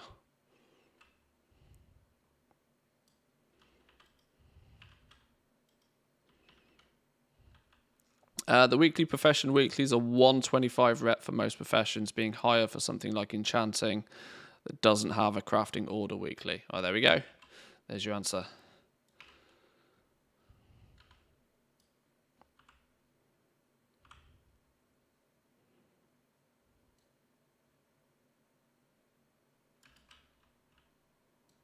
What are we killing out here? Hornstrider scale. Means we need Hornstriders, right?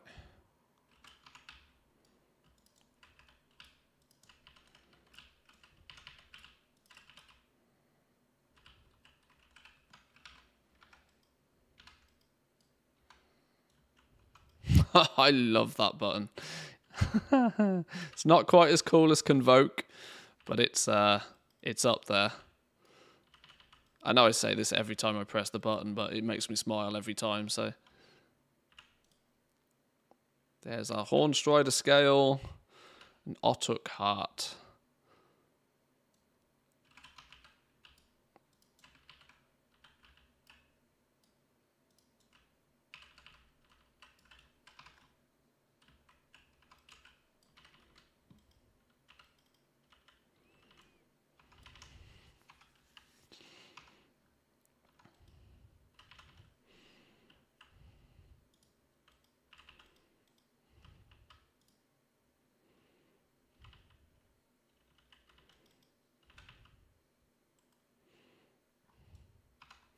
I've thought, actually, there's probably some way to math it out that you...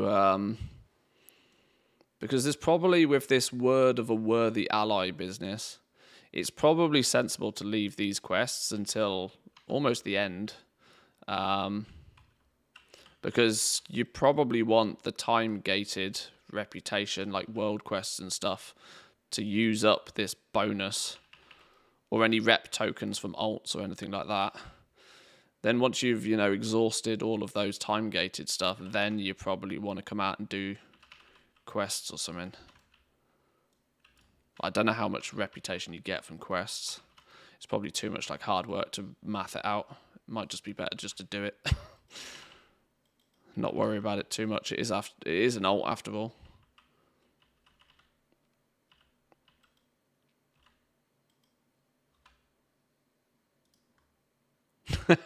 Quest sim? Maybe. We can't sim everything though. You are right.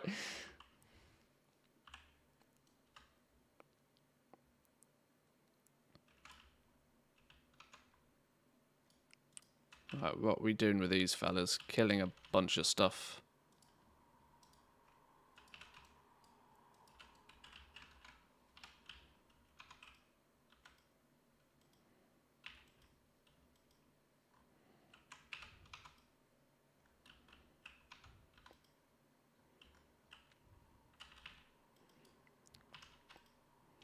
Hang on, who's healing here? What's going on?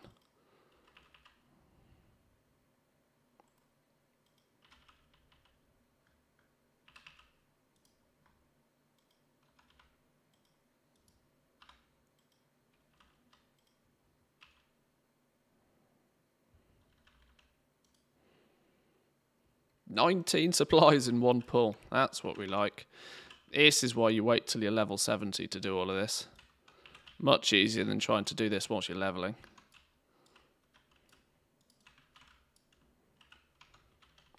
It'd be much, much easier if I was actually geared as well.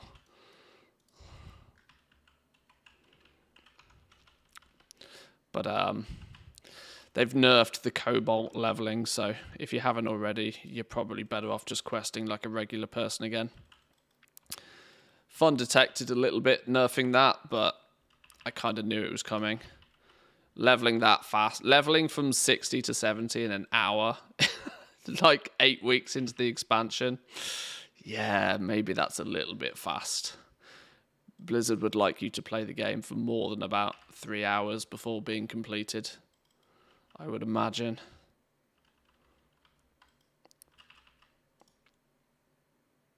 There we go. Just WoW sim. Don't even need to play the game properly. That's another way of doing it.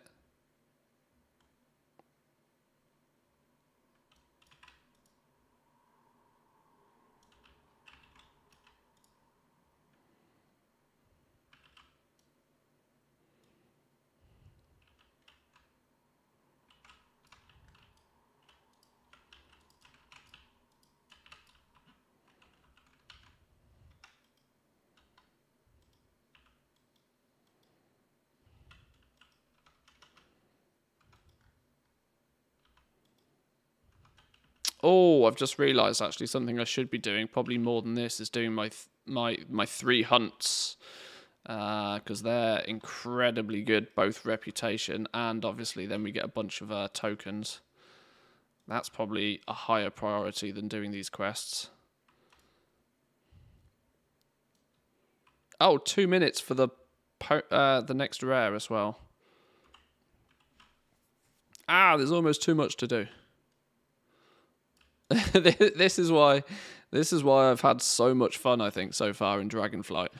Because it doesn't matter how much I do, I still find loads of stuff I want and need to be doing. And none of it feels like a grind. None of it feels like a chore. At least yet, anyway.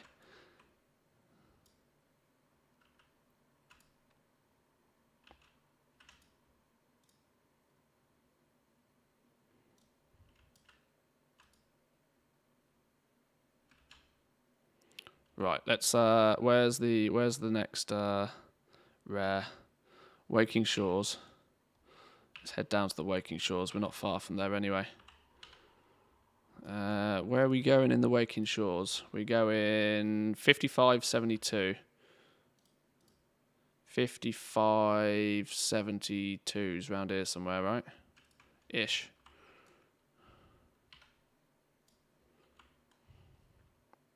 Who is it that's spawning? Prized Peony.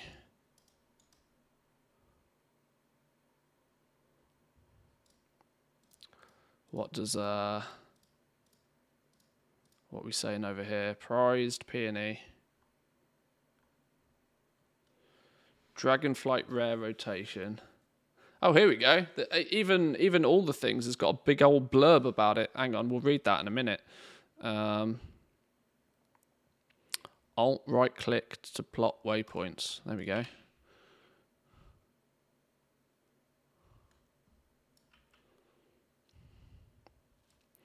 God, I tell you what, I have no idea how the guy or guys or people who make all the things stay so far ahead of the game. Actually, bananas.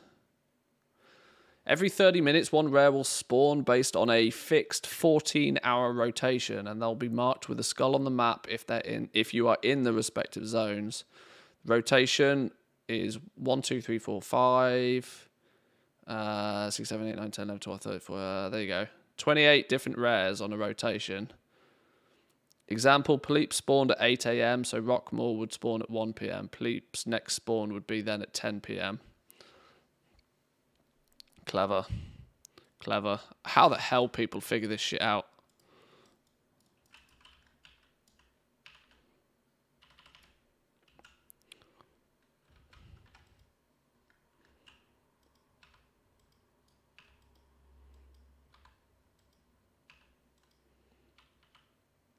So from here, there's 3 things I need. There's a shield.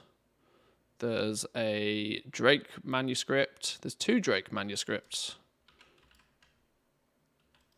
And of course, as we confirmed half an hour ago, there is the chance for dragon shards on these as well.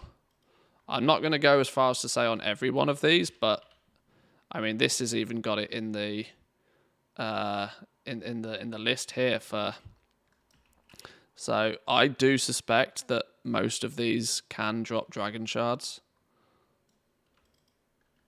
I expected a pony, not a peony. Yeah. Prized peony. A peony is a type of plant though, right? And that's why it's a plant, right? I'm not very green-fingered.